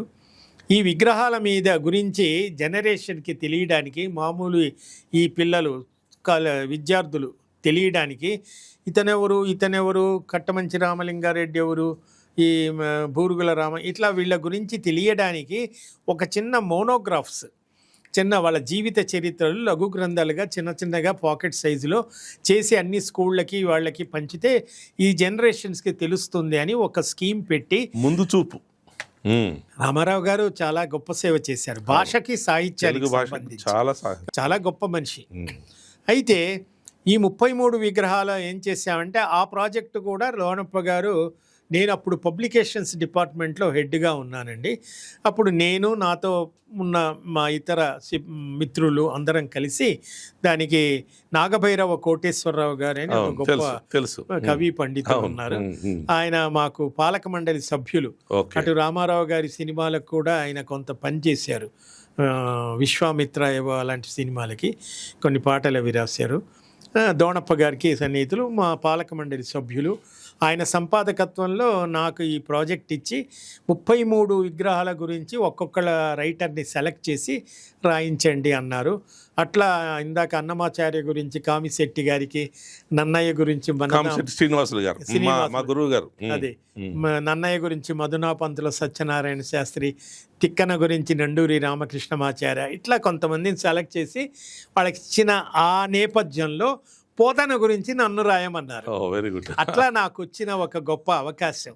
కాబట్టి అందులో మనం ఏంటంటే ఇది సులభ శైలిలో విద్యార్థులకి అందే లక్ష్యాలు. కాబట్టి పోతన కవిత్వం గురించి చెప్పుకోవాలంటే గొప్ప గొప్ప పండితులు కూడా మరి ఆయన కవిత్వాన్ని చెప్పడానికి సరిపోరు. నెలలు సమయం సరిపోదు. పాండిత్యం అని కాదు కానీ సమయం సరిపోదు. అందులో మధురిమ, మందార మకరంద మాధుర్యమున దేలు, ఒక్కొక్క పద్యం ఒక్కొక్క మందార మకరంద మాధుర్యమున దేలు మధుపంబునే మదనములకు నిర్మల మందాకిని వీచికల తూగు రాయంచనునే తరంగిణులకు, ఇట్లా ఆ పద్యం అంతా పోతుంది. చాలా అద్భుతమైనది. మందార మకరంద ఏమిటి, తర్వాత చాలా పద్యాలు ఉన్నాయి కదా, జనించు, ఒక్కొక్క పద్యం. దాని మీద నారాయణ రెడ్డి గారు యువభారతి వాళ్ళు మందార మకరందాలని కొన్ని పద్యాలు తీసి కొన్ని పద్యాలు సెలెక్ట్ చేసి అందులో ఇచ్చాడు. ఇక వానమామలయ్య వరదాచార్యుల గారి గురించి అయితే ఈ వానమామలయ్య వరదాచార్యుల మీద ఒక మోనోగ్రాఫ్ రాయమని నాకు బ్రౌన్ అకాడమీని ఒక అకాడమీ ఉండేది. వాళ్ళు ఒక్కొక్కళ్ళ చేత ఒక్కొక్క రాయించి అట్లా నాకు వానమామలయ్య వరదాచార్యుల మీద రాయమన్నారు. ఇక్కడ వానమామలయ్య వరదాచార్యులకి పోతనకు ఉన్నటువంటి సంబంధం ఏంటంటే, పోతన జీవితాన్ని వానమామలయ్య వరదాచార్యులు గారు పోతన జీవితం అని ఒక కావ్యం రాశారు. ఆ రకంగా వానమామలయ్య వరదాచార్యులు పోతన జీవిత చరిత్రను పోతన చరితము అని ఒక పద్యకావ్యంగా రాశారు. అది పోతన జీవితం, ఇది పోతన కవిత్వం అది. అట్లా వానమామలయ్య వరదాచార్యులకి పోతనకి చాలా సామీప్యం ఉంది. ఆ రకంగా నాకు పోతన గురించి రాసే అదృష్టం, పోతన చరిత్ర రాసిన వానమామలయ్య వరదాచార్యుల జీవిత చరిత్ర రాసే అదృష్టం రెండూ కలిగాయి. ఈ 2 పుస్తకాలు నేను రాయటం ఆ రకంగా చాలా అదృష్టవంతులు. తర్వాత వావిలాల రామచంద్రరావు గారు వందే మాతరం రామచంద్రరావు ఎలా అయ్యారు, క్లుప్తంగా చెప్పగలరా? చెప్తాను. వందే మాతరం రామచంద్రరావు గారు తెలుగు విశ్వవిద్యాలయం 84లో ఏర్పడిందండి. దానికి పూర్వం 83లో తెలుగు విజ్ఞాన పీఠం ఏర్పడింది. 82లో అంతకు పూర్వం అంతర్జాతీయ తెలుగు సంస్థలో నేను 76లో చేరి పనిచేస్తున్నానని చెప్పాను. ఈ ఈ 76 నుంచి 82 మధ్యకాలంలో ఈ సంస్థలో అంటే దాదాపు 6 ఏళ్ళు నేను అక్కడ పనిచేసినప్పుడు అక్కడ ఆ అంతర్జాతీయ తెలుగు సంస్థకు ఒక చైర్మన్ ఉంటాడు, ఒక డైరెక్టర్ ఉంటారు. డైరెక్టర్గా పిఎస్ఆర్ అప్పారావు గారు మొదట్లో ఉన్నారు. చైర్మన్గా ఆ రోజు ఎడ్యుకేషన్ మినిస్టర్ ఎవరు ఉంటే వారు చైర్మన్. కాబట్టి మొట్టమొదట మండలి వెంకటకృష్ణారావు గారు చైర్మన్, పిఎస్ఆర్ అప్పారావు గారు. మండలి వెంకటకృష్ణారావు గారు వీళ్ళు తప్పుకొని మరో విద్యాశాఖ మంత్రి వచ్చినప్పుడు భవనం వెంకటరామరెడ్డి గారు కొన్నాళ్ళు విద్యాశాఖ మంత్రిగా చేశారు. ఆయన చైర్మన్గా ఉన్నారు. ఆయన చైర్మన్గా ఉన్నప్పుడు పిఎస్ఆర్ అప్పారావు గారు ఇలా వీళ్ళు ఉన్నారు. ఆ తర్వాత చెన్నారెడ్డి గారు ముఖ్యమంత్రిగా ఉన్నటువంటి కాలంలో ఏం జరిగిందంటే ఎడ్యుకేషన్ మినిస్టరు దీనికి చైర్మన్ కాకుండా ఒక పర్సనాలిటీని, ఒక గొప్ప వ్యక్తిని నామినేటెడ్ పోస్ట్ అంటాం. చెన్నారెడ్డి ఏం చేశారు, ఎడ్యుకేషన్ మినిస్టర్ చైర్మన్ కాకుండా అంతర్జాతీయ తెలుగు సంస్థకి అది మార్చి ఆయన వందే మాతరం రామచంద్రరావు గారిని చైర్మన్గా అపాయింట్ చేశారు. ఓకే, ఇక్కడ ఇంకొకటి చెప్పుకోవాలి. వందే మాతరం రామచంద్రరావు గారు, చెన్నారెడ్డి గారు ఇద్దరు ఆ రోజు ఎలక్షన్స్లో పోటీ చేశారు. వాళ్ళకి రాజకీయ పరంగా ఒక వైరుధ్యం వచ్చింది. ఆ వైరుధ్యం మైత్రిగా మారింది. ఇది చాలా విచిత్రం. చాలా బాగుంది. దాంతో చెన్నారెడ్డి గారు వందే మాతరం గారిని తీసుకొచ్చి అంతర్జాతీయ తెలుగు సంస్థలో చైర్మన్గా వేశారు. అప్పుడు చెన్నారెడ్డి గారి దగ్గర మాటేటి రామప్ప గారని ఒక ఆయన నిజాం కాలంలో మున్సిపల్ కమిషనర్గా చేశారు. ఆయన ఈయనకి బాగా సన్నిహితుడు చెన్నారెడ్డి గారికి. ఆయన ఏం చేశారు, మాటేటి రామప్ప అంటే పిఎస్ఆర్ అప్పారావు గారు టెన్యూర్ అయిపోయింది, ఇంకా ఈ కాలం గడిచిపోయింది. మళ్ళీ మాటేటి రామప్ప గారిని డైరెక్టర్గా వేశారు. అంటే ఇక్కడ కాంబినేషన్ ఏమైంది, చైర్మన్ ఏమో వందే మాతరం, డైరెక్టర్ మాటేటి రామప్ప. అలా వందే మాతరం గారు వచ్చినప్పుడు ఆయన ఏం చేశారంటే ఆయన కూడా ఇలాగా నాకు ఒక పిఏ కావాలి అంటే, ఒక చైర్మన్ దగ్గర పిఏ ఉంటారు కదా. వందే మాతరం గారు చాలా మల్టీఫేరియస్ యాక్టివిటీస్ ఉన్నట్టు వ్యక్తి. ఆయన ఆర్య సమాజిస్టు. నిజాం వ్యతిరేక ఉద్యమంలో పనిచేసినటువంటి ఆర్గనైజేషన్లో ఆర్య సమాజం చాలా గొప్పగా పనిచేసింది, కీలకమైన పాత్ర పోషించింది. హిందువులందరిని ఒకటి తీసుకొచ్చి ఆర్య సమాజం తెలుసు కదా, ఆర్య సమాజం దయానంద సరస్వతి. ఆయన ఏమిటంటే హిందూ సమాజంలో కులభేదం లేదు అంటే, ఇప్పుడు మనకి ఈ 4 వర్ణాలు, పంచమ వర్ణ ఈ వ్యవస్థలన్నీ కూడా ఆయన లేకుండా వివక్షలు, మూఢనమ్మకాలు పక్కన పెట్టి అందరూ ఒకటే అని ఆయన సహపంక్తి భోజనాలు కూడా నిర్వహించి, మనకి పల్నాడులో బ్రహ్మనాయుడు చేసినట్టు ఆయన అన్ని కులాలు ఒకటే, హిందువులంతా ఒకటే అనేది ఆర్య సమాజ్ చెప్తుందండి. ఈ ఆర్య సమాజ్కి దేశవ్యాప్తంగా ఢిల్లీలో దీని ప్రధాన కేంద్రం, హైదరాబాదులో ఇది చాలా పవర్ఫుల్గా ఉండేది. ఈ హైదరాబాదు దానికి ఈయన ప్రెసిడెంట్ రామచంద్రరావు గారు, అక్కడ ఢిల్లీలో కూడా వైస్ ప్రెసిడెంట్. ఈయనకి అక్కడ ఢిల్లీలో, ఇక్కడ దేశవ్యాప్తంగా ఈయనకి మంచి హోల్డ్ ఉంది. ఈ రామచంద్రరావు గారు నిజాం కాలంలో వ్యతిరేకంగా ఇందాక మీరు అన్నారు వావిలాల వందే మాతరం వావిలాల. అయితే ఇక్కడ ఒకటి ఏం చెప్పాలంటే, మళ్ళీ వెనక్కి వస్తే వందే మాతరం గారు చైర్మన్గా కావాలంటే నాకు ఒక పిఏ కావాలి అని అడిగారు. అప్పుడు మా డిప్యూటీ డైరెక్టర్గా ఉన్న శివరామూర్తి గారు, ఈ గంగిశెట్టి లక్ష్మీనారాయణ గారు కూడా డిప్యూటీ డైరెక్టర్గా ఉండేవారు. నేను అక్కడ స్టెనో నుంచి ఎడిటోరియల్ అసిస్టెంట్గా ప్రమోట్ అయ్యి నా స్థాయి పెరిగింది. అప్పుడు పలానా గౌరీశంకర్ గారు ఆయనకి నాకు టైపు షార్ట్ హ్యాండ్ బాగా ప్లస్ పాయింట్ అయింది. అప్పుడు పిఏ అంటే ఏమిటి, వెంటనే షార్ట్ హ్యాండ్లో బుక్ పెన్సిల్ పట్టుకుని పక్కన నిలబడి అన్ని నోట్ రాసుకోవచ్చు. అంటే అకాడమిక్ గాను అటు క్లరికల్ గాను నేను 2 రకాలుగా వాళ్ళకి ఉపయోగపడతాను కాబట్టి ఎక్కువగా నన్ను ఆలకమైన సర్వీసెస్ నా నుంచి తీసుకున్నారు. అప్పుడు పలానా గౌరీశంకర్ అనగానే వందే మాతరం గారు నన్ను పిఏగా తీసుకున్నారు. పిఏగా తీసుకోవడం కాకుండా నన్ను చాలా ఆత్మీయంగా వాళ్ళ ఇంటి మనిషిగా చూసుకున్నారు. అట్లా నేను వందే మాతరం గారికో దేశమంతా తిరిగాను. ఆయన 3 ఏళ్ళు చైర్మన్గా చేసినప్పుడు ఆ 3 ఏళ్ల కాలంలో వాళ్ళ కుటుంబానికి మా కుటుంబానికి సన్నిహితంగా తిరిగాం. ఈ సమయంలో ఏం జరిగిందంటే నిజాం కాలంలో వందే మాతరం రామచంద్రరావు గారు దాశరథి గారిని నిజామాబాదు జైల్లో ఒకే సెల్లులో పెట్టారు. ఓ, దాశరథి గారు రామచంద్రరావు గారు. రామచంద్రరావు, వట్టికోట ఆలవారు స్వామి, ఇవన్నీ వట్టికోట మనం ఆలవారు స్వామి, చరిత్రలో. ఓకే. అయితే ఈ వందే మాతరం గారి గురించి పెద్దగా చరిత్రలోకి రాలేదేమో కానీ వందే మాతరం రామచంద్రరావు గారు ప్రతిరోజు ఉదయం ఆ నిజామాబాద్ జైల్లో సెల్లులో పోలీసు వాళ్ళు వచ్చి అందరినీ వాళ్ళకేవో రొట్టెలు పెట్టేటప్పుడు ఈ గోధుమ పిండిలో సిమెంట్ కలిపి రొట్టెలు చేసి పెట్టేవాళ్ళట. బాప్రే. తర్వాత ప్రతిరోజు ఉదయం వచ్చి వీళ్ళకి ఏదో పనిష్మెంట్లో భాగంగా కొరడాతో కొన్ని దెబ్బలు కొట్టేవాళ్ళట. ఇట్లా ఇవన్నీ కూడా నాకు వందే మాతరం గారు, దాశరథి గారు చెప్పేవారు. అయితే ఇలా కొట్టే క్రమంలో దారుణం కదా, దారుణం, చాలా దారుణం. అసలు వావిలాల రామచంద్రరావు గారిని బయట ఉదయం 7 గంటలకి ఆ సైరన్ ఏదో మోగితే ఆ పోలీసు జైలరు వాళ్ళు ఉంటారు కదా, వాళ్ళు వచ్చి ఆ కొరడా తెచ్చి వందే మాతరం గారిని ఆ ఉదయం బయట ఎండలో నిలబెట్టి కొరడాతో దెబ్బలు కొడుతూ ఉంటే ఒక్కొక్క దెబ్బకి ఈయన వందే మాతరం వందే మాతరం అని ఎలుగెత్తి చాటాడట. బంకిం చంద్ర చటర్జీది ఆయన ఎలుగెత్తి చాటారు. అలా కొడుతూ ఉన్నంతసేపు ఆయన వందే మాతరం అన్నాడే తప్ప అమ్మ అబ్బా వద్దు ఆగు ఆ చాలి ఇలా అనలేదు. అటువంటి దీశాలి. కాబట్టి అది వావిలాల్ అనేది బయటికి వచ్చిన తర్వాత ఇక నిజాం ప్రభుత్వం ఇదంతా అయిపోయి మనకి వచ్చిన తర్వాత ఈయన ఆ రకంగా వందే మాతరం రామచంద్రరావుగా పేరు స్థిరపడ్డాడు. అలా చాలా జనాలకి సేవ చేశాడు. ఆయన దగ్గర నేను పనిచేశాను. ఆయన దగ్గర పనిచేసిన 3 ఏళ్ల కాలంలో ఈయన దగ్గరికి దాశరథి గారు, వీరిద్దరు జైల్ మేట్స్, బాగా స్నేహం. కాబట్టి వాళ్ళ ఇంటి గోషామహల్లో వందే మాతరం గారి ఇల్లు ఉండేది. ఆయన కింద ఒక స్కూల్ నడిపారు. అక్కడ నేను వెళ్ళి ప్రతిరోజు ఆయన దగ్గర పిఏగా పనిచేసే కాలంలో దాశరథి గారు వారానికి ఒకసారి ఇలా 4 గంటలకు వచ్చి గంట సేపు మాట్లాడేవారు. వాళ్ళిద్దరూ కలిసి బెంగళూరు, ఢిల్లీ ఇవన్నీ కూడా ఈ ఆర్య సమాజ్ పనుల మీద పెద్ద వ్యాన్ ఉండేది.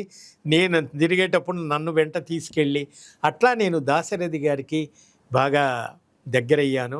అందుకే ఇక్కడ చెప్పాలి, నా అక్షరాస్త్రాలు రాసేటప్పుడు దాశరథి గారు ముందు మాట రాశారు. నారాయణ రెడ్డి గారికి ఇచ్చాను. ఇక్కడ దాశరథి గారి ఆరోగ్యం బాగా క్షీణించింది. నా అక్షరాస్త్రాలకి ముందు మాట రాసేటప్పుడు ఆయన ఆరోగ్యం క్షీణించి నిమ్స్లో ఆయన హాస్పిటల్లో ఉన్నారు. నేను పుస్తకం ఇచ్చి సార్ ముందు మాట రాయండి అని చెప్పేసి అడిగినప్పుడు రాస్తాను తీసుకున్నారు. ఆ తర్వాత ఆరోగ్యం పాడై నిమ్స్లో ఉన్నప్పుడు చాలా సీరియస్గా ఉన్నారు. ఆయన సీరియస్గా ఉండటానికి జైలు, తిండి ఇవన్నీ కూడా కారణాలు కావచ్చు. ఆయన చాలా చిన్న వయసులోనే చనిపోయారు. నిజంగా ఇవాళ ఐరానికల్గా ఇవాళ దాశరథి గారి జయంతి. ఇవాళ ఆయన గురించి మనం మాట్లాడుకుంటున్నాం, ఆయనకి నివాళి అర్పిస్తున్నాం. ఒక సందర్భంలో నారాయణ రెడ్డి గారు చెప్పారు, నా హృదిలోని హృది, నా ఎదలోని ఎద, హృదిలోని హృది దాశరథి అని. కరెక్ట్, అద్భుతం.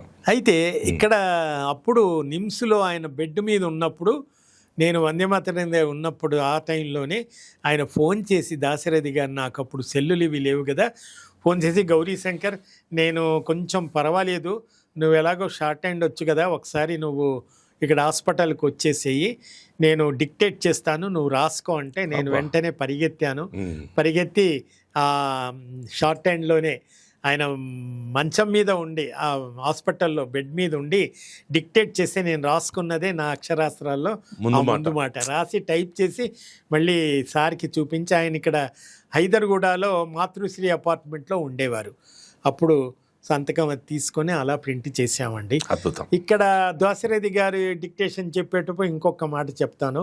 నారాయణ రెడ్డి గారు వివేకనగర్లో ఉండేవారండి. మేము చిక్కడపల్లిలో ఉండేవాళ్ళం. చిక్కడపల్లి మేము ఉండేది త్యాగరాయ గాన సభ దగ్గర, దానికి కొంచెం అవతల వివేకనగర్ అంటారు. అక్కడ ఆంజనేయ స్వామి టెంపుల్ ఉంది, ఆ పక్కనే నారాయణ రెడ్డి గారు ఉండేవారు. ఆయన బంగళా, దానికి త్రివేణి అని పేరు పెట్టారు. వాళ్ళ అమ్మాయిల పేర్లు గంగా, యమున, సరస్వతి పేర్లు ఉన్నాయి కదా, అమ్మాయి గారు పెట్టారు. అయితే నేను ఎంఏ చదివేటప్పటి నుండి ఆయన శిష్యుణ్ణి, ఎంఫిల్, పిహెచ్డి ఆయన దగ్గర గైడు. ఈ రకంగా నేను పక్కనే ఉంటాను.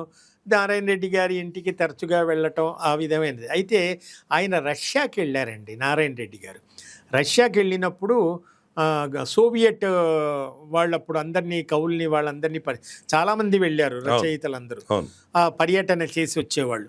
అలా రష్యాకి వెళ్ళినప్పుడు ఆయన రష్యా నుండి తిరిగి వచ్చాక ఒకరోజు నాకు ఫోన్ చేయలే. ఎందుకంటే మాకు ఫోన్ లేవు. ఫోన్ అప్పుడు డబ్బున్న వాళ్ళ దగ్గరే ఫోను కారు ఉందంటే వాళ్ళు చాలా డబ్బున్న వాళ్ళే. నారాయణ రెడ్డి గారి దగ్గరే ఫోను కారు ఉండేది. ఈవెన్ రామరాజు గారి దగ్గర కూడా కారు ఉండేది కాదు. నారాయణ రెడ్డి గారే కారులో నల్లటి ఫియట్ అనేవాళ్ళం. అది బ్లాక్ కలర్ కారు, అది గోధుమ రంగులో చిలకపచ్చ రంగు అట్లా ఉండేవి కార్లు అప్పుడు. ఆ ఫియట్ కార్లో వచ్చి రామరాజు గారిని పికప్ చేసుకొని ఉస్మానియా సిటీ కాలేజీకి వెళ్ళి దిగబెట్టి వచ్చేవారు. అంటే రామరాజు అంటే బిరుదురాజు రామరాజు జానపద ఆయన. ఓకే. అయితే అప్పుడు ఆయన నాకు కార్డు రాసి నారాయణ రెడ్డి గారు, ఇదిగో గౌరీ శంకర్ నువ్వు ఒకసారి రా అంటే వెళితే నేను రష్యా యాత్ర అని ఒక ట్రావెలోగు రాసి ఆంధ్రప్రభకు పంపుతున్నాను, అది వాళ్ళు సీరియల్గా వేస్తారు, నువ్వు ప్రతిరోజు వచ్చే ఒక వారం రోజులు నేను డిక్టేషన్ ఇస్తాను, నువ్వు తీసుకొని టైప్ చేసి ఇవ్వు అంటే, అలా నేను వారం రోజులు నారాయణ రెడ్డి గారి ఇంటికి వెళ్ళి 4 రోజులు ఆయన చెప్తూ ఉంటే రాసి వారం రోజుల్లో ఆ ట్రావెల్ కంప్లీట్ చేసి టైప్ చేసి ఇస్తే అది ఆంధ్రప్రభలో సీరియల్గా వచ్చింది. అది తర్వాత పుస్తకంగా కూడా నారాయణ రెడ్డి గారి యాత్రా చరిత్రలో అది ఉంటుందండి. ఇది ఆ రకమైనటువంటి అనుబంధం. ఇక్కడ దాశరథి గారి గురించి, వందే మాతరం గురించి ప్రస్తావిస్తూ మనం ఈ విషయాలు కూడా గొప్ప వ్యక్తులందరూ. తర్వాత ఈ వైస్ ఛాన్సలర్స్ మారిన విశ్వవిద్యాలయంలో మీరు 2 సార్లు రిజిస్ట్రార్గా చేశారు, ముందుగా ప్రొఫెసర్గా కూడా ఉన్నారు. తర్వాత ఎంతమంది ముఖ్యమంత్రులు మారినా కూడా ఈ జాతీయ అంతర్జాతీయ ప్రపంచ తెలుగు మహాసభల్లో విదేశాల్లో, మారిషస్లో, మలేషియాలో, శ్రీలంకలో, సింగపూర్లో ఎక్కడ జరిగినా కూడా మీరే ప్రధాన నిర్వాహకులు. ఎందుకు అలా? ఎందుకు అంటే ఒక రకంగా అది నాకు అదృష్టము. ఆ పెద్దలంతా కూడా నన్ను అభిమానించడం, ఎక్కడో ఆ ప్రతిభా సామర్థ్యాలు బాగున్నాయి. దీనికి బీజం పడింది 75లో మొదటి ప్రపంచ తెలుగు మహాసభలో విద్యార్థిగా ఉన్నప్పుడు బీజం పడింది. అదే చెప్పారు అప్పుడే. ఆ ఎక్స్పీరియన్స్తో నేను అంతర్జాతీయ తెలుగు సంస్థలో వచ్చి చేరి మొదటి ప్రపంచ తెలుగు మహాసభలో ఏం జరిగిందంటే 75లో జరిగినప్పుడు తిరిగి 2వ ప్రపంచ తెలుగు మహాసభలో ఎక్కడ జరగాలి, 2వ ప్రపంచ తెలుగు మహాసభలో 2 ఏళ్ల తర్వాత, అంటే 75లో జరిగిన తర్వాత 3 ఏళ్ళు ఏదో, అంటే 78లో జరగాలి. 3 ఏళ్ల తర్వాత అప్పుడు అక్కడికి వచ్చినటువంటి ఫారిన్ డెలిగేట్స్లో మలేషియా నుంచి వచ్చిన బృందం 2వ సభలు మా దేశంలో జరపాలి, మేము అక్కడ లోకల్గా మేము హాస్పిటాలిటీ ఇస్తాము అని వాళ్ళు ముందుకొచ్చారు. అది రెజల్యూషన్ పాస్ అయింది. 76లో అంతర్జాతీయ సంస్థ ఏర్పడింది. 78లో ఇది చెయ్యాలి. కానీ ప్రభుత్వాలు మారాయి.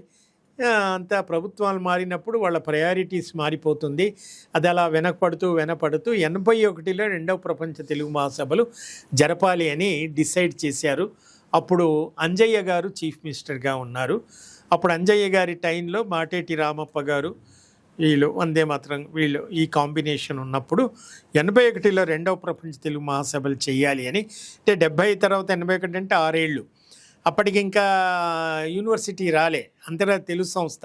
అయితే ఈ మహాసభలు చేసే పని ప్రభుత్వం యూనివర్సిటీకి అప్పగించినప్పుడు అప్పుడు నన్ను ఏం చేశారంటే 75లో నేను సభల్లో పనిచేశాను అని నన్ను, తర్వాత ఆంజనేయులు గారని ఆయన తెలుగు భాష ఆయనను, తర్వాత రాధాకృష్ణ శర్మ అని ఒక ప్రొఫెసర్ని, మా ముగ్గురిని 1 నెల ముందు మలేషియాకి పంపి అక్కడ స్పేడ్ వర్క్ చేయమని, నేనేమో టైపు షార్ట్ హ్యాండ్, వాళ్ళేమో ఎగ్జిబిషను మిగతా ఏర్పాట్ల కోసం పంపారు. అక్కడ 1 నెల ముందు వెళ్ళి 81 ఏప్రిల్లో మహాసభలు జరిగితే మేము 81 మార్చిలోనో ఫిబ్రవరిలోనో వెళ్ళి అక్కడ వర్క్ చేసాం.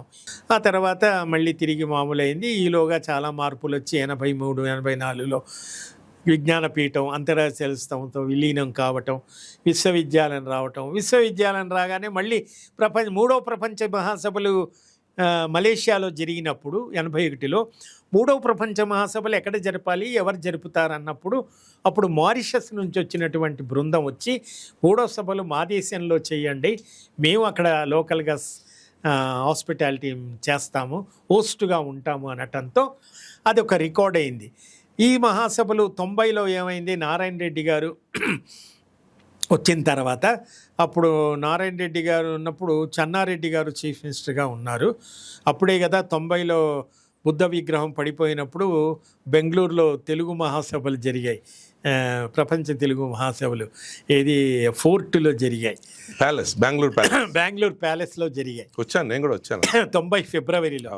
ఆ మహాసభల ప్రేరణతో నారాయణ రెడ్డి గారు ప్రపంచ తెలుగు మహాసభలు 81లో జరిగాయి. విశ్వవిద్యాలయం వచ్చిన రెజల్యూషన్ ఏంటి తీయండి అంటే, ఇప్పుడు నేను ఆ డిపార్ట్మెంట్లో పనిచేసాను కాబట్టి ఆ రికార్డ్స్ ఆ విషయాలన్నీ బాగా నాకు తెలుసు కాబట్టి నన్ను అడగటం, నేను మా శివరామమూర్తి గారు, లక్ష్మీనారాయణ గారు, ఇతర స్టాఫ్ అందరం కలిసి, అప్పటికి నా స్టాఫ్ మునిరత్నం గారు వీళ్ళంతా ఉన్నారు, అందరం కలిసి సార్ 2వ ప్రపంచ తెలుగు మహాసభలో మారిషస్లో చేయాలని రెజల్యూషన్ ఉందండి అంటే, అప్పుడు ప్రపోజల్స్ పెట్టి గవర్నమెంట్కి పర్మిషన్ తీసుకొని 1990 డిసెంబర్లో 3వ ప్రపంచ తెలుగు మహాసభలు మారిషస్లో చేశారు. 3వ ప్రపంచ మహాసభలు చేసిన తర్వాత ఇంక అందరూ వెళ్ళారు, చేశారు. మేమంతా బాంబే నుంచి ఇదంతా వాళ్ళని ఫ్లైట్లో వెళ్ళటం, అందరూ వెళ్ళారు, మహాసభలు జరిగాయి. సాయంకాలం మనం అనుకున్నాం కదా, సంజీవ్ అప్పడు, బాలకృష్ణ, మారిషస్ వాళ్ళంతా. ఇది 90లో అయిపోయిందండి. 90లో అయిపోయిన తర్వాత 3వ సభల దగ్గర ఫుల్ స్టాప్, అక్కడ గ్యాప్ వచ్చింది. ఇక ఆ తర్వాత రోజులు మారిపోయాయి, ప్రభుత్వాలు మారిపోయాయి, అన్నీ జరిగిపోయాయి. 2009లో నేను రిటైర్ అయిపోయాను. 2009లో రిటైర్ అయిన తర్వాత 2012లో కిరణ్ కుమార్ గారి ప్రభుత్వం వచ్చిన తర్వాత ప్రపంచ తెలుగు మహాసభలు చేయాలి అని మళ్ళీ ఒక కమిటీ వేసి కేవీ రమణాచారి గారు, అప్పుడు రాళ్లబండి కవితా ప్రసాద్ గారు, కల్చర్ డిపార్ట్మెంటు అందరూ కలిసి ప్రభుత్వాన్ని మళ్ళీ అది విశ్వవిద్యాలయానికి అప్పగించింది. నిజానికి నేను అక్కడ లేను, రిటైర్ అయిపోయాను. కానీ మళ్ళీ 3 మహాసభలు చేసిన దాంట్లో పనిచేసిన వాడు అని నన్ను మళ్ళీ రిటైర్ అయిపోయినప్పటికీ కూడా 2012లో రవీంద్ర భారతిలో ఒక ఆఫీస్ ఏర్పాటు చేసి అందులో నన్ను కన్వీనర్గా అపాయింట్ చేసి తిరుపతిలో 2012 డిసెంబర్లో 3 రోజులు అది జరిగాయి. 2012లో జరిగిన తర్వాత ఏం జరిగింది, అప్పుడే 2012లో తిరుపతి మహాసభలప్పుడే కొంతమంది భాషా ప్రేమికులంతా అధికార భాషా సంఘం లేదు, మీరు ఊరికే మహాసభలు ఏదో పండుగలాగా చేసుకుంటున్నారు, జాతరలాగా చేసుకుంటే కొన్ని విమర్శలు వచ్చాయి. దీని మీద కాంక్రీట్ వర్క్ జరగట్లేదు, అధికార భాషా సంఘం ఏమిటి అని. అప్పటికి ముందు ఏబీకే ప్రసాద్ గారు అధికార భాషా సంఘం చైర్మన్గా ఉండి, అప్పుడు మండలి బుద్ధప్రసాద్ గారిని చైర్మన్గా వేస్తూ నన్ను అందులో ఒక మెంబర్గా వేశారు. 2012 అక్టోబర్లో మహాసభలు డిసెంబర్లో జరిగితే 2 నెలల ముందు ఈ కమిషన్ని ఏర్పాటు చేశారు. దాని ద్వారా కొంత పనిచేసాం. 2012 నుంచి 3 ఏళ్ళు అంటే 15 దాకా ఈ కమిషన్ పనిచేయాలి. ఈలోగా 2012 4వ ప్రపంచ తెలుగు మహాసభలు జరిగిన తర్వాత మనకి ఉద్యమం రావటం, రాష్ట్రం విడిపోవటం, 2014లో తెలంగాణ రాష్ట్రం ఏర్పడటం, ఆంధ్రప్రదేశ్ రాష్ట్రం ఏర్పడటం జరిగింది. తెలంగాణ రాష్ట్రం వచ్చిన తర్వాత 2014లో మళ్ళీ తిరిగి తెలుగు సాహిత్య అకాడమీని ఏర్పాటు చేయటం, మళ్ళీ అధికార భాషా సంఘాన్ని ఏర్పాటు చేయటం.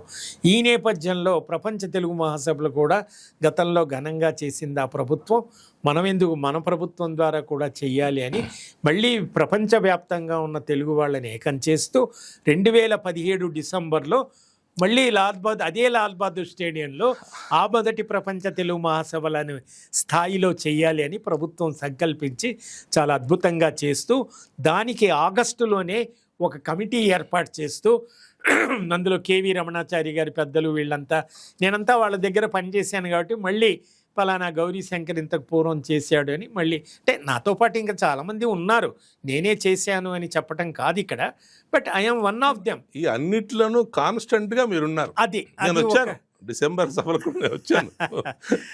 రవీంద్ర భారతిలో పెట్టి నన్ను అక్టోబర్లో నన్ను కన్వీనర్గా 2017లో తెలంగాణ రాష్ట్రం వచ్చిన తర్వాత కూడా లాల్ బహదూర్ స్టేడియంలో మళ్ళీ దానికి 4-5 అని పేరు లేదండి, 4 అనేది అంతవరకే ఆగిపోయింది. మళ్ళీ ప్రపంచ తెలుగు మహాసభలు అనే టైటిల్తో 2017లో చేశారు. ఇది మహాసభల నేపథ్యం. ఇక మీ సాహిత్య వ్యాసంగంలో చిలిపి మలుపు నేను చదివాను, ఆ చీకటి వెలుగు కథానికలన్నీ చదివాను. మీకు పెసరట్టు అంటే చాలా ఇష్టమా? సుబ్బారావు పెసరట్టు వల్లే అమ్మాయిని పెళ్లి చేసుకుంటాడు, కానీ పెసరట్టు వల్లే మళ్ళీ డైవర్స్ కూడా వస్తాయి. కానీ డైవర్స్ ఇవ్వనివ్వకుండా మళ్ళీ ఒక పరిష్కారం, చాలా బాగుంది అది. అది కాకుండా ఇంకొకటి, ఆ ఉద్యోగం దొరికింది అవును. అనే కథలో ఆ అబ్బాయికి స్వయం ప్రతిపత్తి మీద ఒక నమ్మకం కలిగించే ఆశావాదం. చాలా అద్భుతమైన కథ అది. Thank you. చివరి నిమిషంలో ఆయన కథ తన మనసు మార్చుకొని అది మళ్ళీ ఊరికి ఆంధ్ర వెళ్తాడు. భూమిలో వచ్చింది అనుకోండి. ఆ తర్వాత ఇంకొకటి ఇది నేను ఓడిపోయాను అనే కథలో చాలా బాగుంది ఇది. మనం ఆడవాళ్లతో ఎంత చనువుగా ఉన్నా వాళ్ళ సెన్సిబిలిటీస్ కొన్ని మనము గమనించము, ఎస్. లేదు మనం వాటికి అంత ప్రాధాన్యత ఇవ్వము అనేది ఆ కథలో చాలా సున్నితంగా సుతారంగా చెప్పారు మీరు. సో ఈ రకంగా ఇన్ని వైవిధ్యమైన కథలు ఆ రోజుల్లోనే మీరు రాశారు. అవునండి. తర్వాత ఈ పదవీ నిర్వహణ, తర్వాత సాక్షరత, అక్షరాస్త్రాలు, ఏమిటి రేపటి మనిషి, అన్నీ మైలురాళ్ళు. ఇంతమంది గొప్ప వ్యక్తులతో పరిచయాలు, వాళ్ళతో సాన్నిహిత్యము, వాళ్ళతో కలిసి పనిచేసే అదృష్టము, నిజంగా మీరు చాలా అదృష్టవంతులు. ఇప్పుడు మన యువతకు మీరు ఏదైనా ఒక సందేశం ఇవ్వాలనుకుంటున్నారా మా ఛానల్ ద్వారా? క్లుప్తంగా. తప్పకుండా. ఇందాక మనం చాలా విషయాలు ప్రస్తావించాం. ఒక రకంగా నా జీవితం ప్రస్థానం అంతా కూడా చెప్పుకున్నాం. నా జీవితం రకరకాల మలుపులు తిరిగిందండి. ఆ రోజు నేను సమాచార పౌర సంబంధాల శాఖలో ఒక తెలుగు ఎల్డి స్టెనోగా జీవితం మొదలుపెట్టి. Your short hand had a very long hand. ఇది బాగుందండి.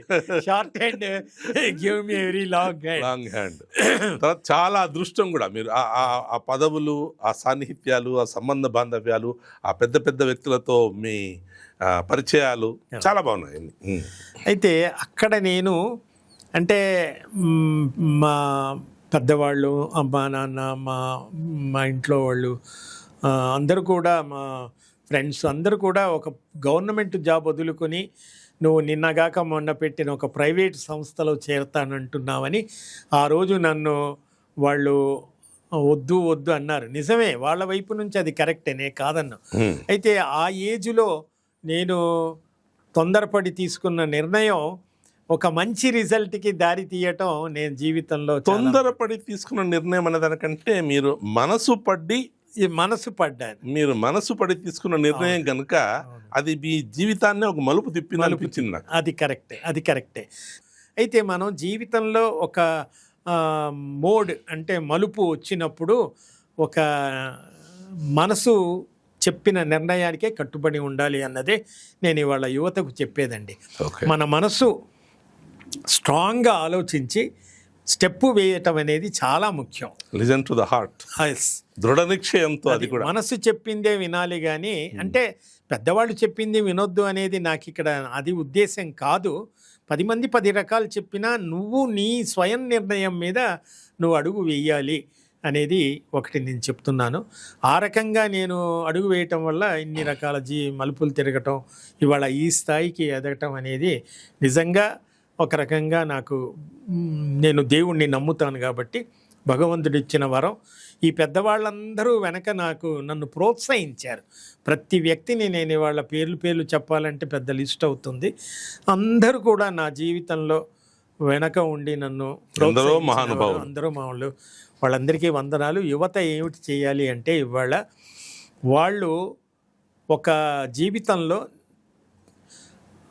ఒక వయసులో కొన్ని ఆవేశాలు ఉంటాయి, వ్యామోహాలు ఉంటాయి. వాటికి లోను కాకుండా జీవితంలో ఏం సాధించాలి, గురి ఏంటి అని ఒక లక్ష్యాన్ని పెట్టుకొని, గురి దాని వైపు పెట్టుకొని దాని వైపే వెళ్ళాలి తప్ప మనసు 10 వైపులకి రకరకాలుగా మళ్ళించకూడదు. క్షణానికి ఒక నిర్ణయానికి లోనైపోయి అటు ఇటు అడుగులు వేయకుండా ఒక స్థిరమైనటువంటి నిర్ణయంతో ముందుకు వెళితే జీవితంలో సాధించడానికి సమస్యే ఉండదు.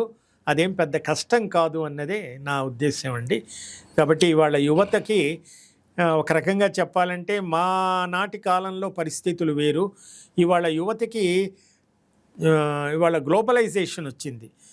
ప్రపంచమంతా ఒక కుగ్రామం అని చెప్పుకుంటున్నాం.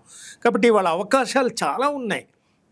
కాబట్టి ఇవాళ యువత వాళ్ళకి సరి అయిన మార్గాన్ని ఎంచుకొని సరి అయిన ఉద్యోగంలో స్థిరపడిన తర్వాతే ఈ జీవితం గురించి, జీవిత భాగస్వామి గురించి, సంసారం గురించి, కుటుంబం గురించి ఆలోచించాలి. కుటుంబం విలువలను కాపాడుకోవాలి.